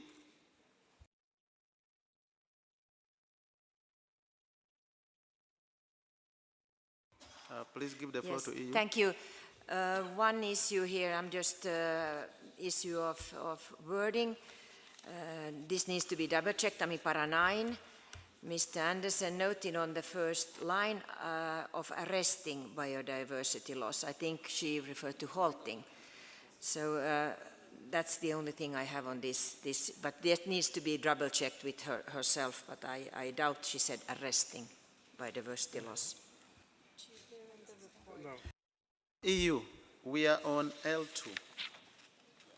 L2, conclusions of the first meeting of the working group, and I seem not to see that those words in I'm 9. so sorry. I'm doing too much time. So please, Annette, do you have anything? Okay, maybe you're already on the report. I don't know. Are you on L1? No, they're gone. Okay, sorry. So I was saying that we have already approved the first page. We are on page 2 of L2. Since we had very extensive discussion on this document, we don't need to go again paragraph by paragraph. I think the discussion was exhaustive. So again, I take it that page 2 is also acceptable and adopted here. So the last one, the only one, is that one paragraph on page 3. So with that, my co-chair and I will do a joint one. Thank you. It's adopted.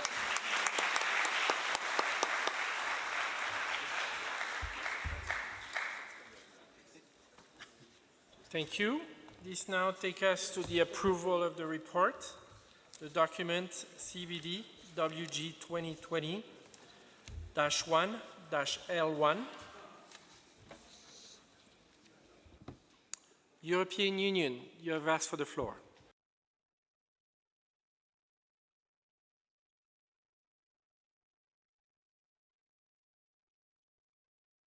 We give the floor to the European Union.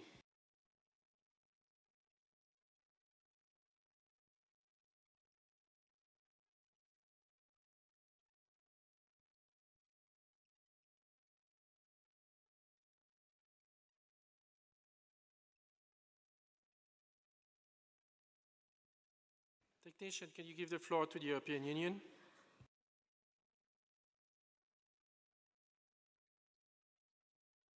I've been signaled to wait.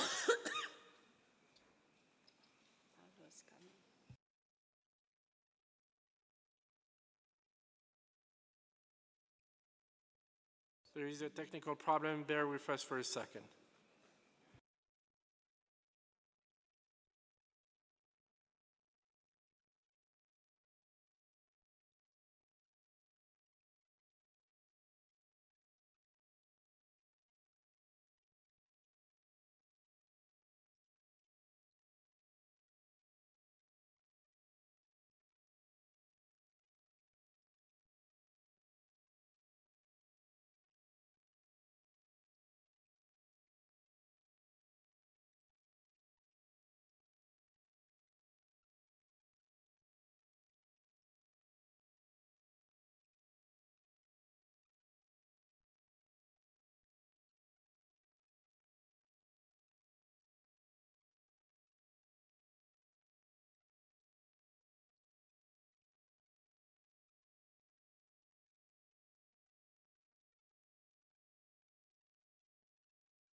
Yes. Distinguished delegates, I'm informed that the system has crashed and we're rebooting the system. I guess we're talking too much.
While we wait, maybe it's appropriate for Francis and I to deliver some very brief closing remarks.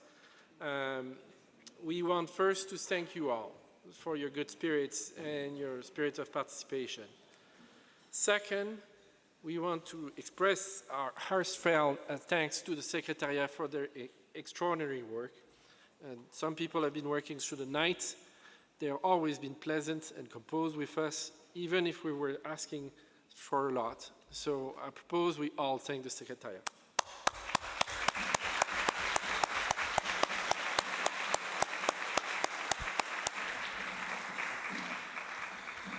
Finally, what Francis and I want to assure you is we have our full engagement. You can count on us. You can count on us to do the work, and you can count on us to have good spirits and keep a sense of humor and lightness in those proceedings. So that's the few things I wanted to say, and I'll turn to Francis, if his microphone works, to say a few words. Thank you, Co-Chair. I don't think I'll say anything much more. We have had a lengthy day. Just to say that we, the co-chairs, Basil and I, are looking forward to the solidarity that came from the regional workshops. We call upon you to maintain that. And I think we said in the beginning that this process may have challenges, but that along the way, together, we are going to solve those. So we had a few challenges today, but it is gratifying to note that we have adopted, something here to take us forward. So even when we have some challenges, let's keep it in mind that we need solidarity as we experienced during the regional workshops. We have few days left, but as he has said, the two of us, the Secretariat, with your support, we know what we are supposed to deliver when, and we'll endeavor to make sure that those documentations are done within that time frame so that we all move with confidence towards COP15. Thank you very much. Thank you. I've been informed that the European Union does not want to take the floor at this point in time. So we're resuming with the review of L1. We'll go section by section. Any comment on introduction?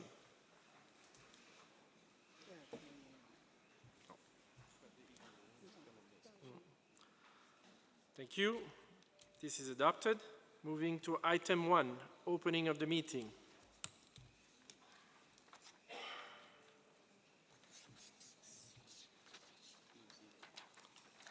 New Zealand, you have the floor. Same problem. Bear with us. We're getting some floating mics.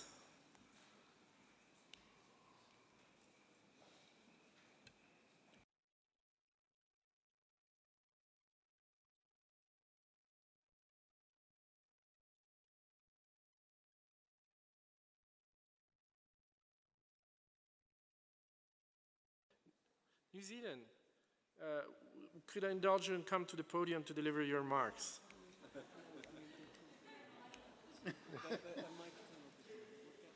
Any of this? Cool. Maybe use that other one?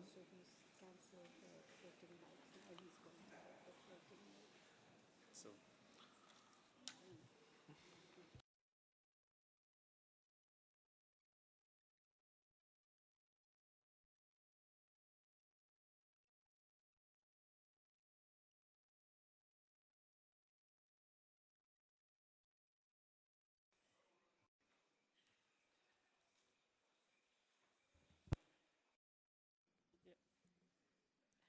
Thank you for the most significant statement of the evening.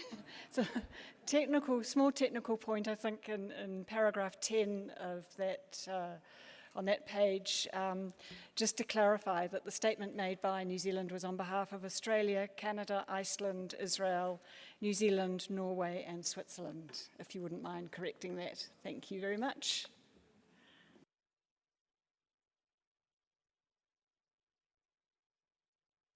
Thank you. I don't have anybody else on my list. There was some flickering light from many countries, but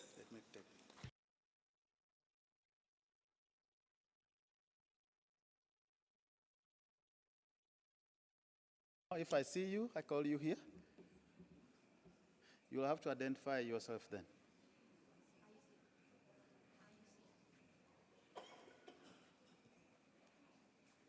Sorry. Delegate from IUCN. Thank you, Chair. In paragraph 11 on page 2, we would like to request the correction of the full name of IUCN from International Union for Nature Conservancy to International Union for Conservation of Nature. Thank you. That's all. Thank you. Thank you. IUCN. Do I see? Co-chair, you may have to move to the next. Thank you. This item is adopted. Moving to item number 2.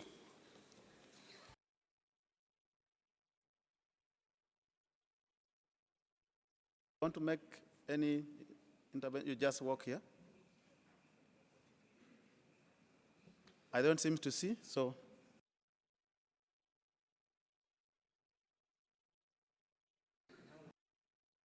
Oh, you come here then. Sorry, really, apologies. We don't know why the system is crashing, but fortunately, I have EU coming. You are coming, yeah? EU.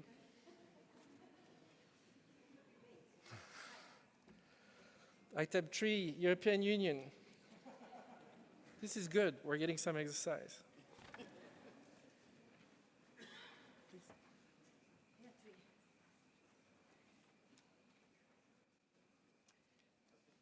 Okay, good evening, everybody. A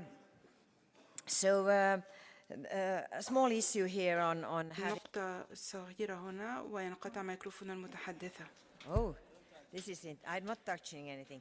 لم So there ألمس is أي an شيء. issue here of إذن having هناك مسألة the issue متعلقة of having a report and then having a بالتقرير procedure report, and then we also وتقرير see that on some pages here ونرى we أيضا أنه have في quite بعض comprehensive الصفحات content on this report. لدينا Therefore, Mr. Chair, مضمون شامل from paragraph متعلق 24 بهذا التقرير onwards, we would like من to see the الفقرة following. 24 إلى So ما the بعد first ذلك نود sentence we أن start, the نرى co-chairs presented their الفقرة reflections on the الأولى التي process for تبدأ development of the post-2020 برئيسنا global المشاركين biodiversity قدم framework أفكارهم بشأن non-paper عملية إعداد الإطار 1. العالمي للتنوع البيولوجي لما بعد عام There onwards, we 2020 would like العلاقة to غير delete الرسمية وبعد ذلك نود أن نقوم بحذف كل شيء وحتى الفقرة Все то, что содержится в тексте вплоть до пункта 29, وهنا أيضا أود где إدراج нужно الاتحاد упомянуть الأوروبي ЕС и ودول государства-члены, الأعضاء потому لأننا что لا نرد في هذه الفقرة وبعد ذلك здесь نقوم мы не упоминаемся, нужно перепроверить. عفوا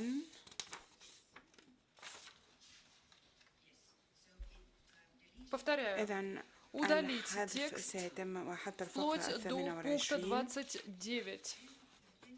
وبعد ذلك في الفقرة 29 يتم إدراج اسم الاتحاد الأوروبي ودول الأعضاء حيث كانت لدينا مداخلة وبعد ذلك نقوم بحذف الفقرة 30 ونبقي على الفقرة 31 و 32 وهذا هو كل ما لدينا بالنسبة للبند الثالث.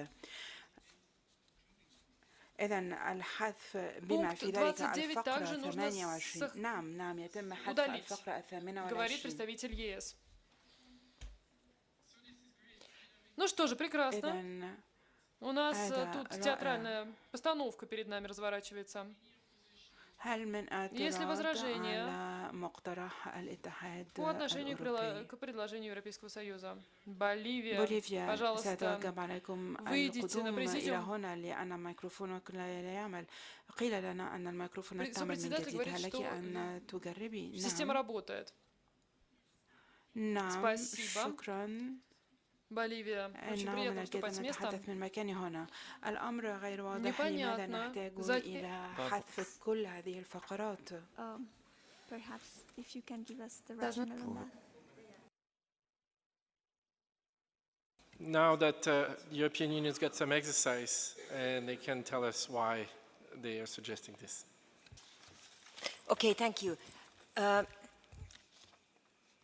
The main problem is that we see that in some parts of this report, there are conclusions made in the name of the co-chairs that was not made in this meeting. So we feel that it's going above what was said in this meeting, and then we need to change it because we don't think the co-chairs said what they said.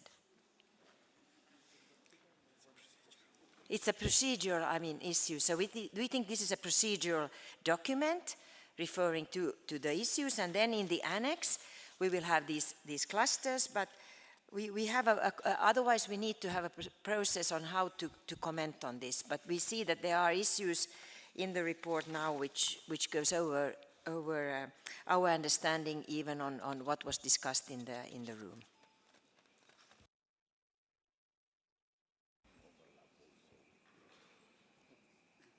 Thank you, European Union. Bolivia, with this in mind, would you be minimal? Thanks, Mr. Co-Chair. What we see here in the report is that paragraph 24 and 25 refer to what the co-chairs have presented. So we believe that's up to you to decide on those paragraphs. But then when we have in 26, 27, 28, we have very important issues that we don't see the need to delete them, and they are not statements made by the co-chair as the report stands. So we leave up to you 24, 25, but we would like to keep the rest. And being said that, in paragraph 29, we would like to request that the name of Bolivia is written as it is in other paragraphs when my country is mentioned, like in paragraph 34, 40, 45, etc., to have the complete name. Thank you.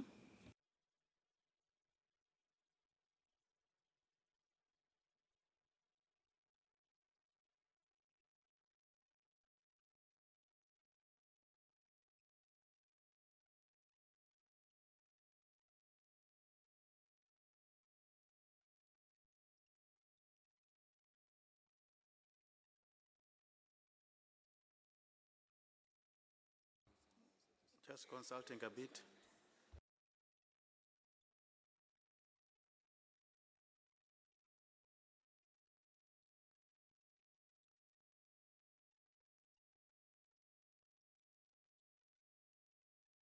Thank you.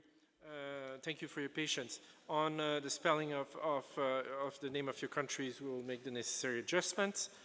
My understanding is that the paragraph 26, 27, and 28 are actually a continuation of 25. So they're meant to be co-chair reflection. However, they're contained in a non-paper, so they're present there, and I don't see any problem in terms of having that language accessible elsewhere. So,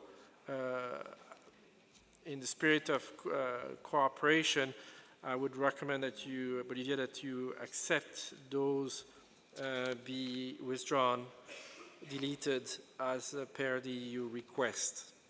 I'll come back on 30 and below after. Bolivia? Thanks, Mr. Co-Chair. Yeah, if those are actually from your, it's a summary of what you have presented, then you are saying that it will be deleted till paragraph 29? Or till with which paragraph? Because then in 30, we say what representatives have emphasized. And if we are going to keep that, then current paragraph 29 might need to move after 30. Just a clarification on that, please. Thank you, that's useful clarification. We're suggesting up to the end of 28. So 29 will remain.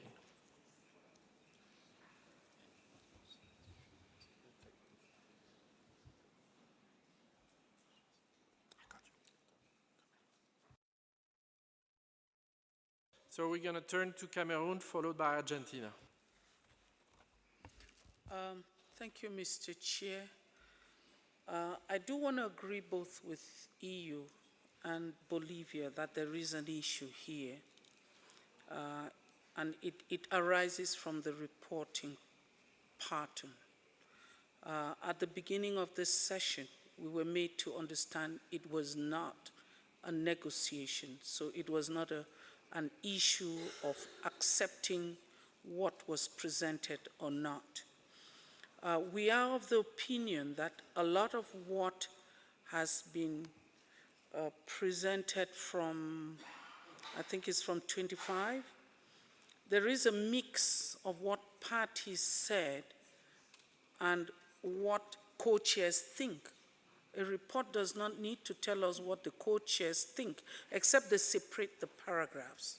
So because they have mixed up what the parties said and what co-chairs understood, that has resulted to the need to delete. Yet there is substantive information on what the parties said, and we want that piece of information in the report. We could extract what co-chairs understood or think. It will be very unfair to the parties if the various positions or proposals, not positions, there were proposals, this is what the parties said, this is what they said. We could leave what co-chairs understood and extract that from the paragraphs, but we really want all those paragraphs maintained in terms of what was said. Thank you. Let's hear Argentina and then we'll come back. Gracias, Co-Chair. Thank you very much, Mr. Co-Chair. Argentina supports the proposal made by the European Union. We think that the document in the report as presented does carry in a somewhat mixed way the different opinions of the parties, as Cameroon has said. However, it doesn't identify who said what and has quite a number of qualifications. This party, some parties, many parties, there was general agreement, etc., which seems to us is quite confusing in the outcome of the meeting, which was not a negotiation, was not an agreement. It was an exchange of points of view. And not only these items, but those that come further in the report states that could be led to believe that we did arrive at certain agreements. And so we can't really decide on each different item, which group of parties spoke, which NGOs. That would take up too much time. And if we're not going to do it, then we can't be sure that it will be properly represented in the document. So therefore, we think that the document should be limited to a procedural report, as was proposed by the European Union, given the fact that we do also have the submissions, the speeches themselves from the delegations, and we also have the non-paper, which was drafted by the co-chairs on the discussion groups. Thank you. Thank you. And while I see the flag of Angola, a request for the floor for Angola, given the widespread support for deletion, and keep in mind that a lot of the information is presented in the cluster paper, unless I hear any opposition, we'll move with the deletion as suggested by the European Union. Thank you. We will now, this is adopted. We move to for item 4. Item 4. If there is any similar type of deletion, I'll ask the European Union to go ahead and tell us what they are, and then we may not need to go into the rationale one more time. European Union, please go ahead. So we will keep 33, we keep 34, we keep 35, delete 36, 37, keep 38. Then we go to cluster 1, keep 39, keep 40. Delete 41, 42 is deleted. 43, keep. 44, keep. Cluster 2. You keep 45, you delete 46, you delete 47. Then we are on page 9. You keep 48, you keep 49.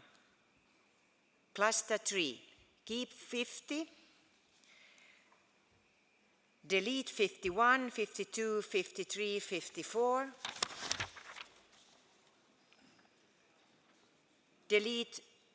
keep 55, which is on page 10.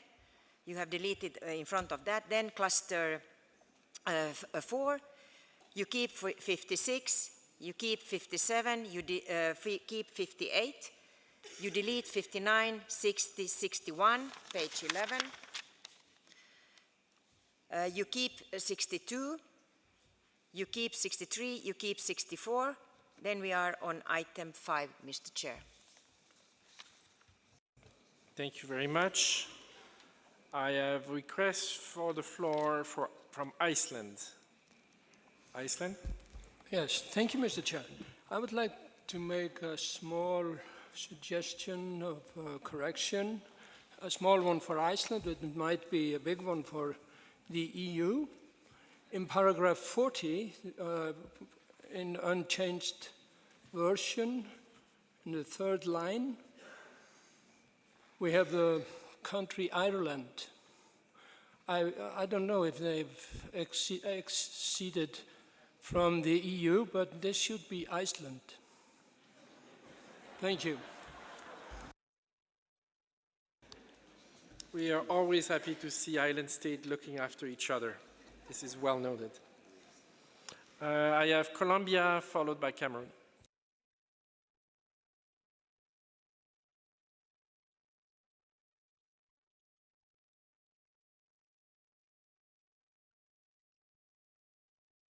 Colombia, if you're experiencing microphone, here we go. Gracias. Thank you so much, Mr. Co-Chair. From the point of view, from our point of view, we are not comfortable with the proposal just made by the European Union. It is our view that since this is the first time that we're having a formal exchange,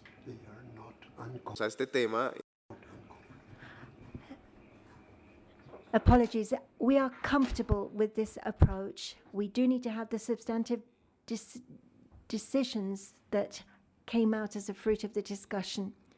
However, we understand the passions expressed by various delegations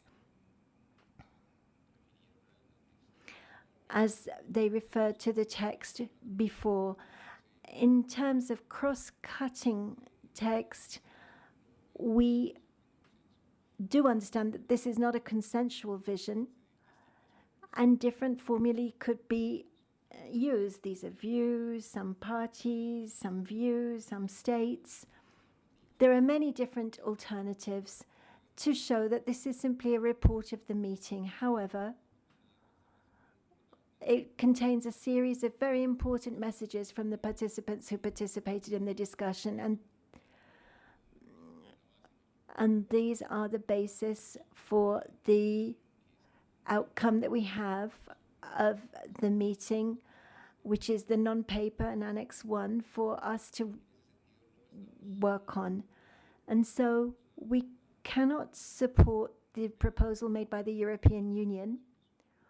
Our vision is somewhat more constructive to the modifications that we have, and we think that we should provide the information, all of the information about some of the elements that we believe have not yet been fully reflected. And that said, we would like to ask for a clarification from the co-chairs on how we should move forward given the proposal made by the European Union in the plenary. We thought that the question was to delete many of the paragraphs mentioning the co-chairs' thoughts, and we would not be able to support the rest of the original proposal made by the European Union, which was to delete 3 paragraphs in a row on substantive discussions. I think that was 26, 27, and 28. Thank you very much, co-chairs. Thank you. On the discussion on the proposal from the European Union on the cluster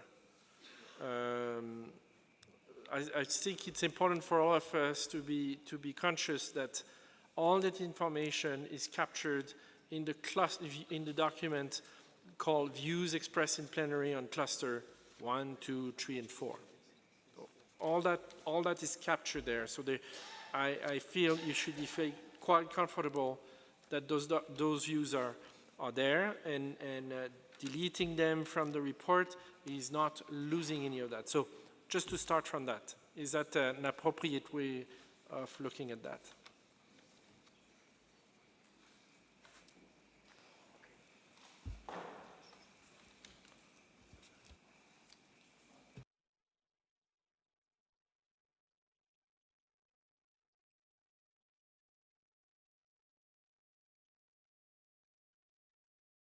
Colleagues, we have 15 minutes, not one more. So I urge you to keep that in mind.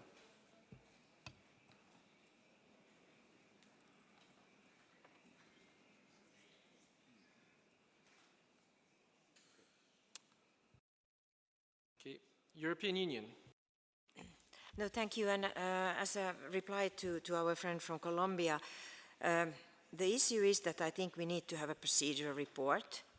But as the co-chair said, on page 12, all the clusters and the whole bulk of this will be reflected. Our challenge is that in 24 and 25, we don't see the issues that has been reflected, for instance, from our region or our EU. So then we need to start to draft in every paragraph issues that we said, but it's not reflected. I think this is not going anywhere.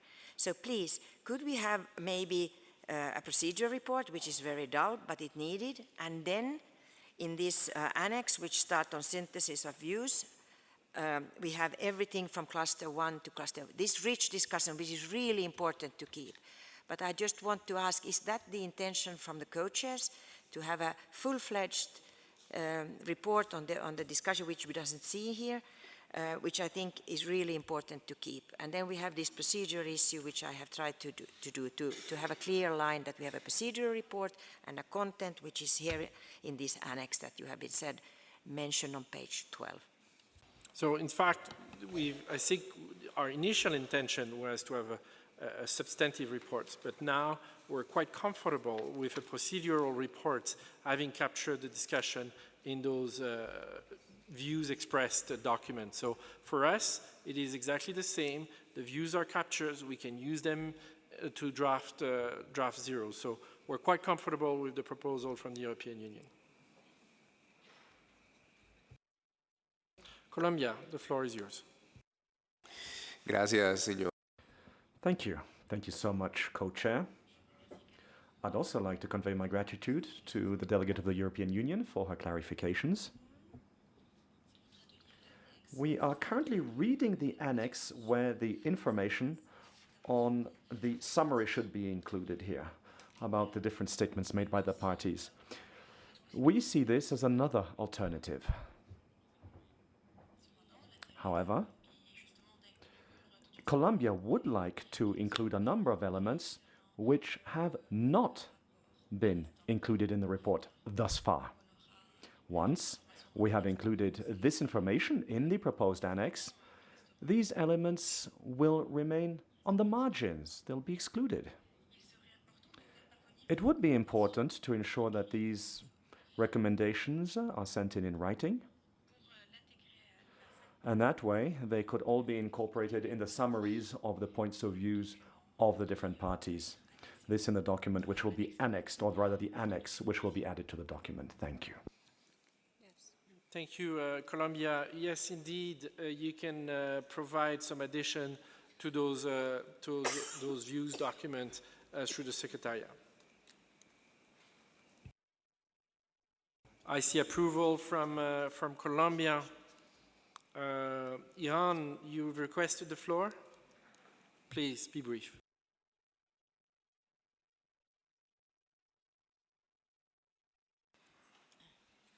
Okay. Thank you, co-chairs. The Islamic Republic of Iran believes that paragraphs 47 and 61 should be remained as they contain two important points. Paragraph 47 states that JEF should act independently and should not be affected by political pressure, which is, of course, very important. So we believe that this paragraph should be kept. Also, paragraph 61 carries over the idea of putting children and youth as the center of attention, and we believe that this also should be kept because, as we stated in our earlier discussion during the previous days, by this sentence and by this paragraph, we are targeting the next generations. Thank you. Thank you, Iran. One option is for you to submit that as a statement, and then we will reflect that in the report as a statement from you.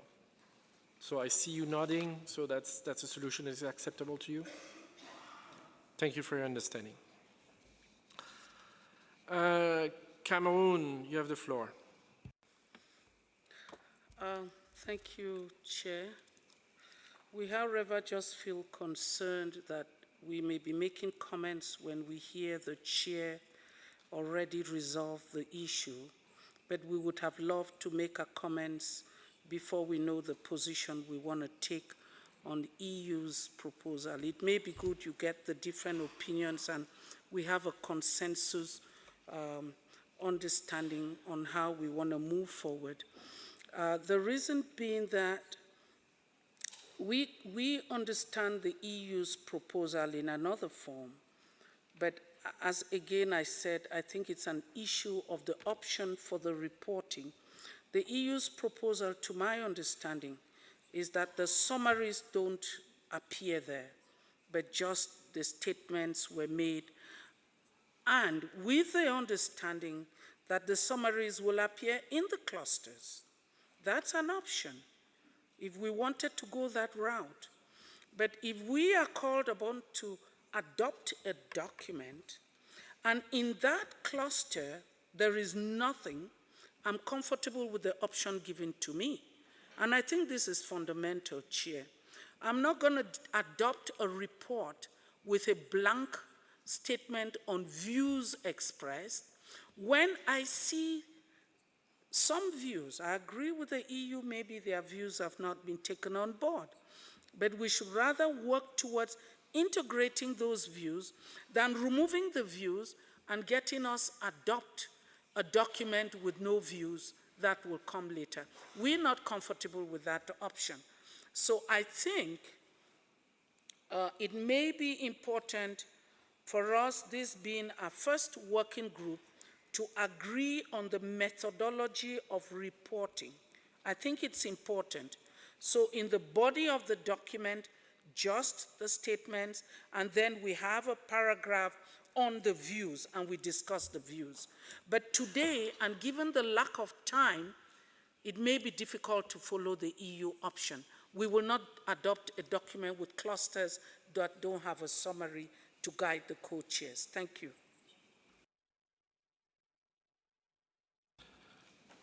Thank you, Cameroon, and I see your challenge, and I wish we had more time. The document on the website, you will see document 11 to 14 are the view expressed in plenary on each of the 4 clusters. So you can be assured and rest assured that those are well captured.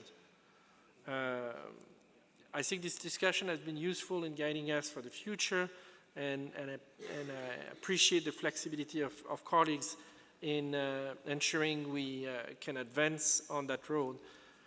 I see a significant amount of support for the proposal from the EU, and in the spirit of cooperation, I hope that Cameroon is able to keep its principle, but yet allow us to move forward.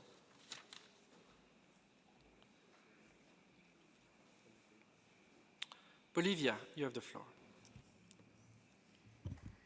Thanks, Mr. Chair. We also believe that the report should be on the procedure. Otherwise, we will need to agree and negotiate the substance.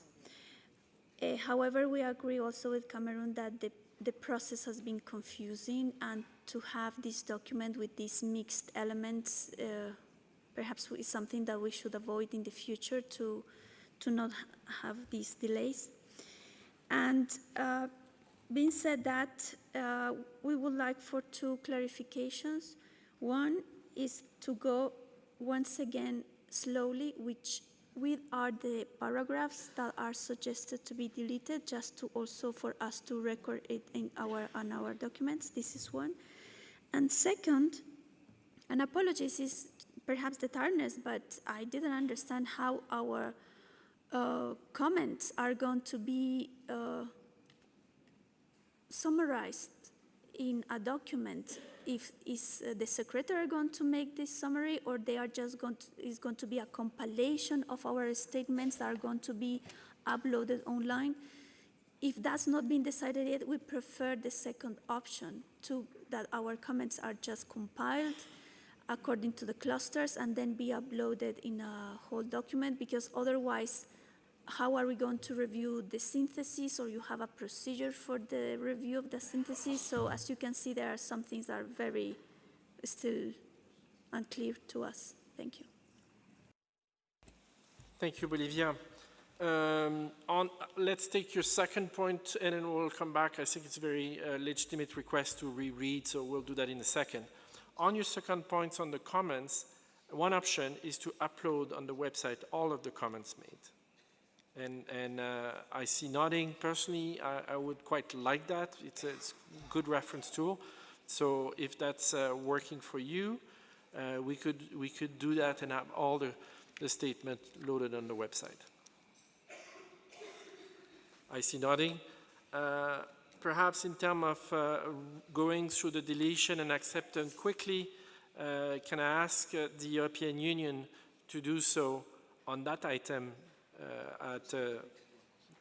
Go ahead with just identify for this item all the deleted paragraph.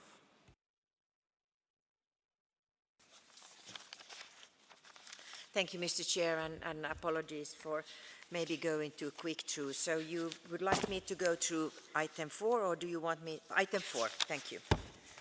So on item 4, the first paragraph 33 is kept. Only those who are deleted, sorry. 36, sorry, 35 is kept, 36 is deleted, 37 is deleted. Turn to page 8. 41 is deleted, 42 is deleted. 46 is deleted, 47 is deleted. Page 9. 51 is deleted, 52, 53, 54,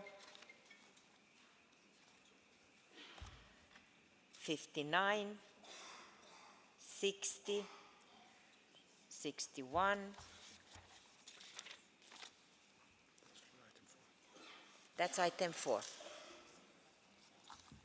Thank you. So that completes for item 4. Bolivia, were you able to take notes of those? Thank you. Excellent. With that, item 4 is adopted. Moving to item 5.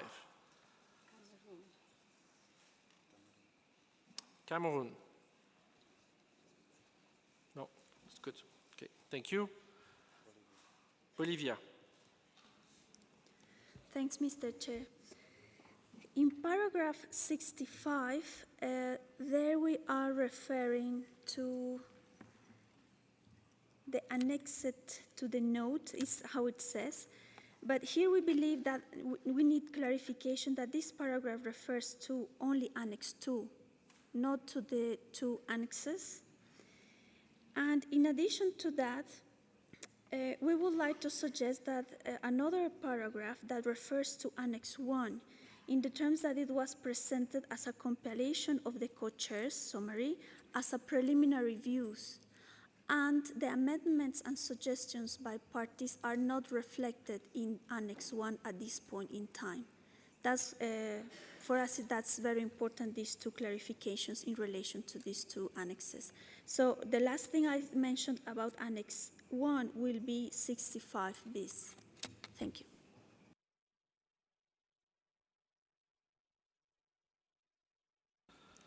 Thank you. Sorry, I'm getting tired. Can you repeat? I'm having trouble following.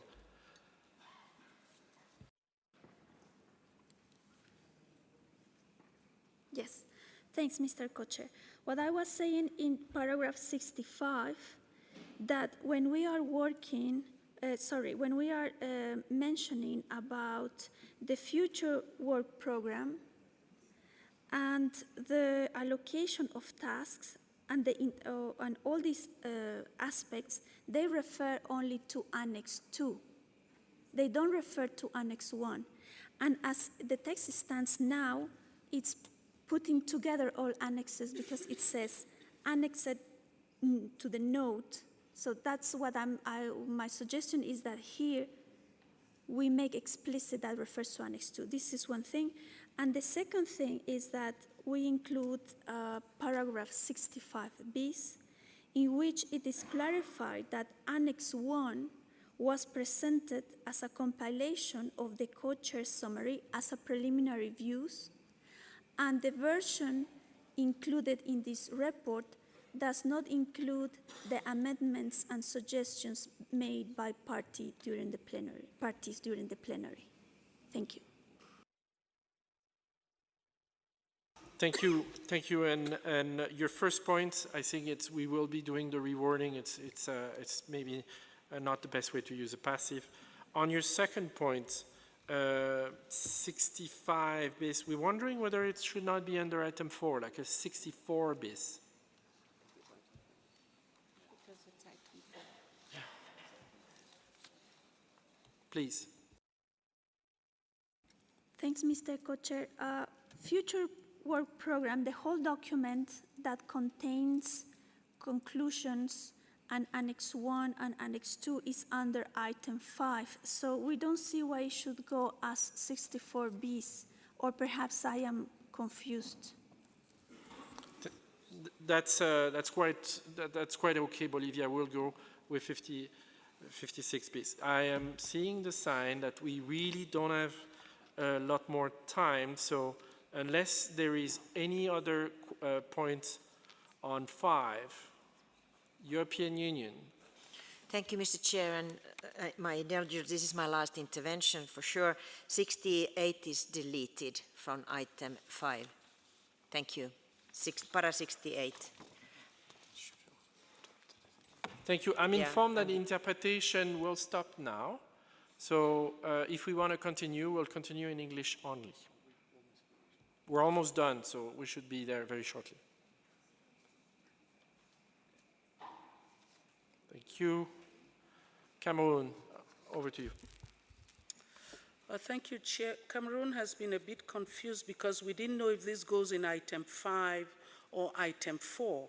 And I think you mentioned it, but swiftly. Sorry if I've been unclear. So we will go with Bolivia's suggestion and have a 65 bis as per Bolivia's intervention. 60 what? 65 bis, 65 bis. I was rather, maybe I'm not getting the issue. I was thinking of a 64 bis, that's what I thought, because I think 64 is not complete, although it moves into, I don't know if it's a future work program, but there's no indication that that group reported back. I think it should get into the report, that there was a report back and there was a document or an annex that was submitted. And we leave it at that point. So I don't know if they're the same issues we are addressing. But 64 is not complete to our thinking. There was a discussion group, and so what happened? So we need to reflect the reported back and submitted an annex or whatever. Very good point from the Secretariat. As the rapporteur said, today's proceedings are not reported then. So then your point will be reflected when we get today's report in. Bolivia, the floor is yours. Thanks, Mr. Co-Chair, and thanks to Cameroon for pointing out that. And it's just a question of order. So perhaps 64 can be moved to item 5, considering the future work of program and the document has 2 annexes, and Annex 1 refers to what has been worked on in the discussion group, and also the result is the Annex 1 with preliminary views. But we will leave that to the Secretariat, but just we agree with Cameroon that here we need some order and consistency, and this issue should be either completely in item 4, including the Annex 1, or either in item 5 with the process and the discussion meetings with Annex 1 correspondingly. Thank you. Thank you, Bolivia. I'm sure that the Secretariat will take a good note of that and will make the appropriate cross-referencing. So with that in mind, I don't see any more requests for the floor on item 5. Item 5 is adopted.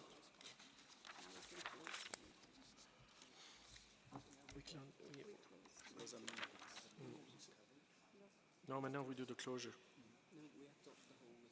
So, yeah. So we're proposing to adopt the whole report, and my co-chair. So, any objection? The report is adopted.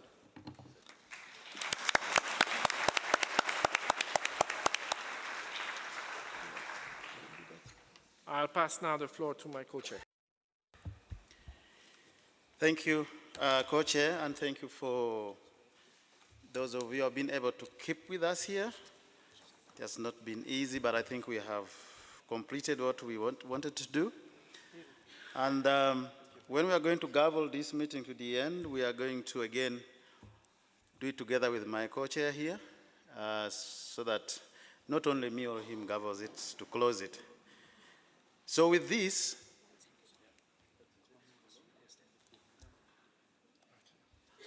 Colombia. I just said with this, let me give it to Colombia. Thank you, Mr. Co-Chair. I'm so sorry to ruin the moment. But, well, I just asked for the floor just before you call it approved, the report, since we have a little comment on item 7, which is essentially just to reflect what was previously discussed and just give some clarity and calm to all the parties that were involved in this discussion of the report. So we will send this by written, but we would like to read our suggestion so the parties and the plenary can consider it.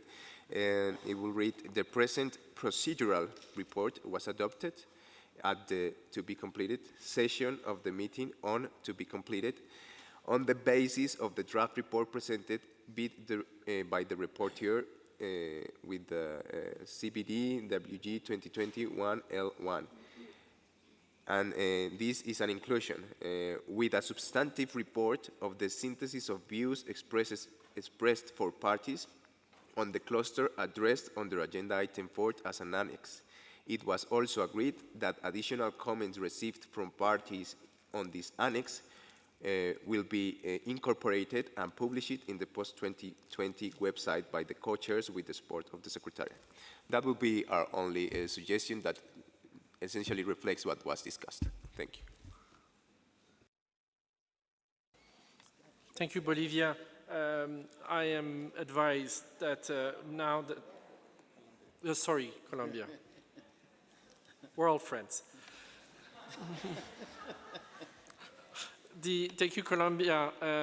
The report has been gavelled, so we cannot reopen it. However, we encourage you to submit your suggestion to the Secretariat, and that may be treated as an editorial matter.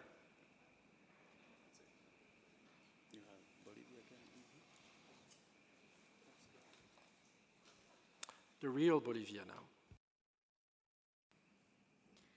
Thank you. Since Colombia have spoken, let me, with your indulgence, ask for a clarification question. Here in the report, we have an annex that says that a synthesis of views will be prepared. But as far as I recall, we agreed that what is going to happen is a compilation of views, because otherwise we will need to review the summary of the views expressed. So if that's the case, what we could do here, instead of saying synthesis of view, we can say compilation of views, and for each cluster to put the link where the different statements and the ones that are going to be still received can be reached, and where this compilation is going to be uploaded. Because otherwise we'll need to ask how are we going to review this synthesis, and that's going to be very complicated. So we kindly ask you to go on the compilation that we have agreed before. Thank you. Thank you. I'm really tired now, Bolivia. I see a challenge with your proposal. The sentences are really important documents. So with your, and I understand your point about there is more than synthesis in there. There is compilation as well.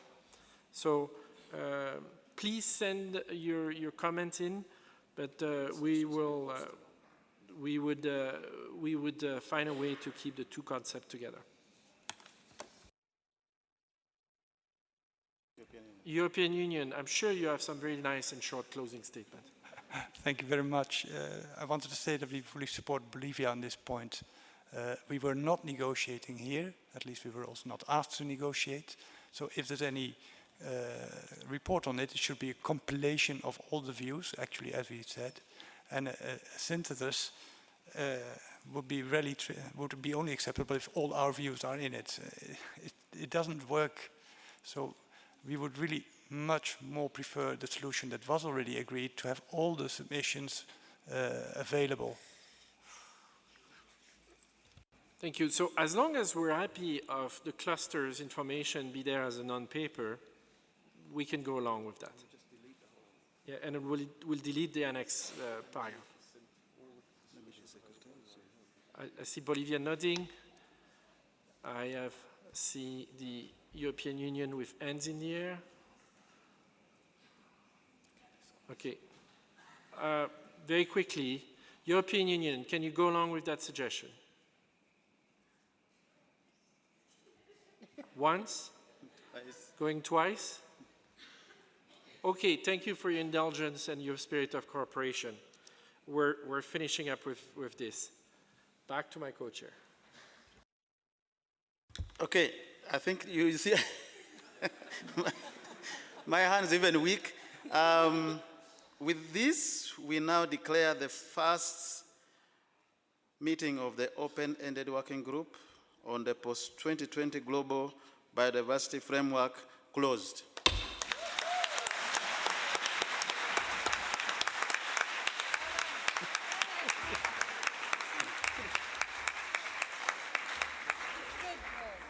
Thank you for this.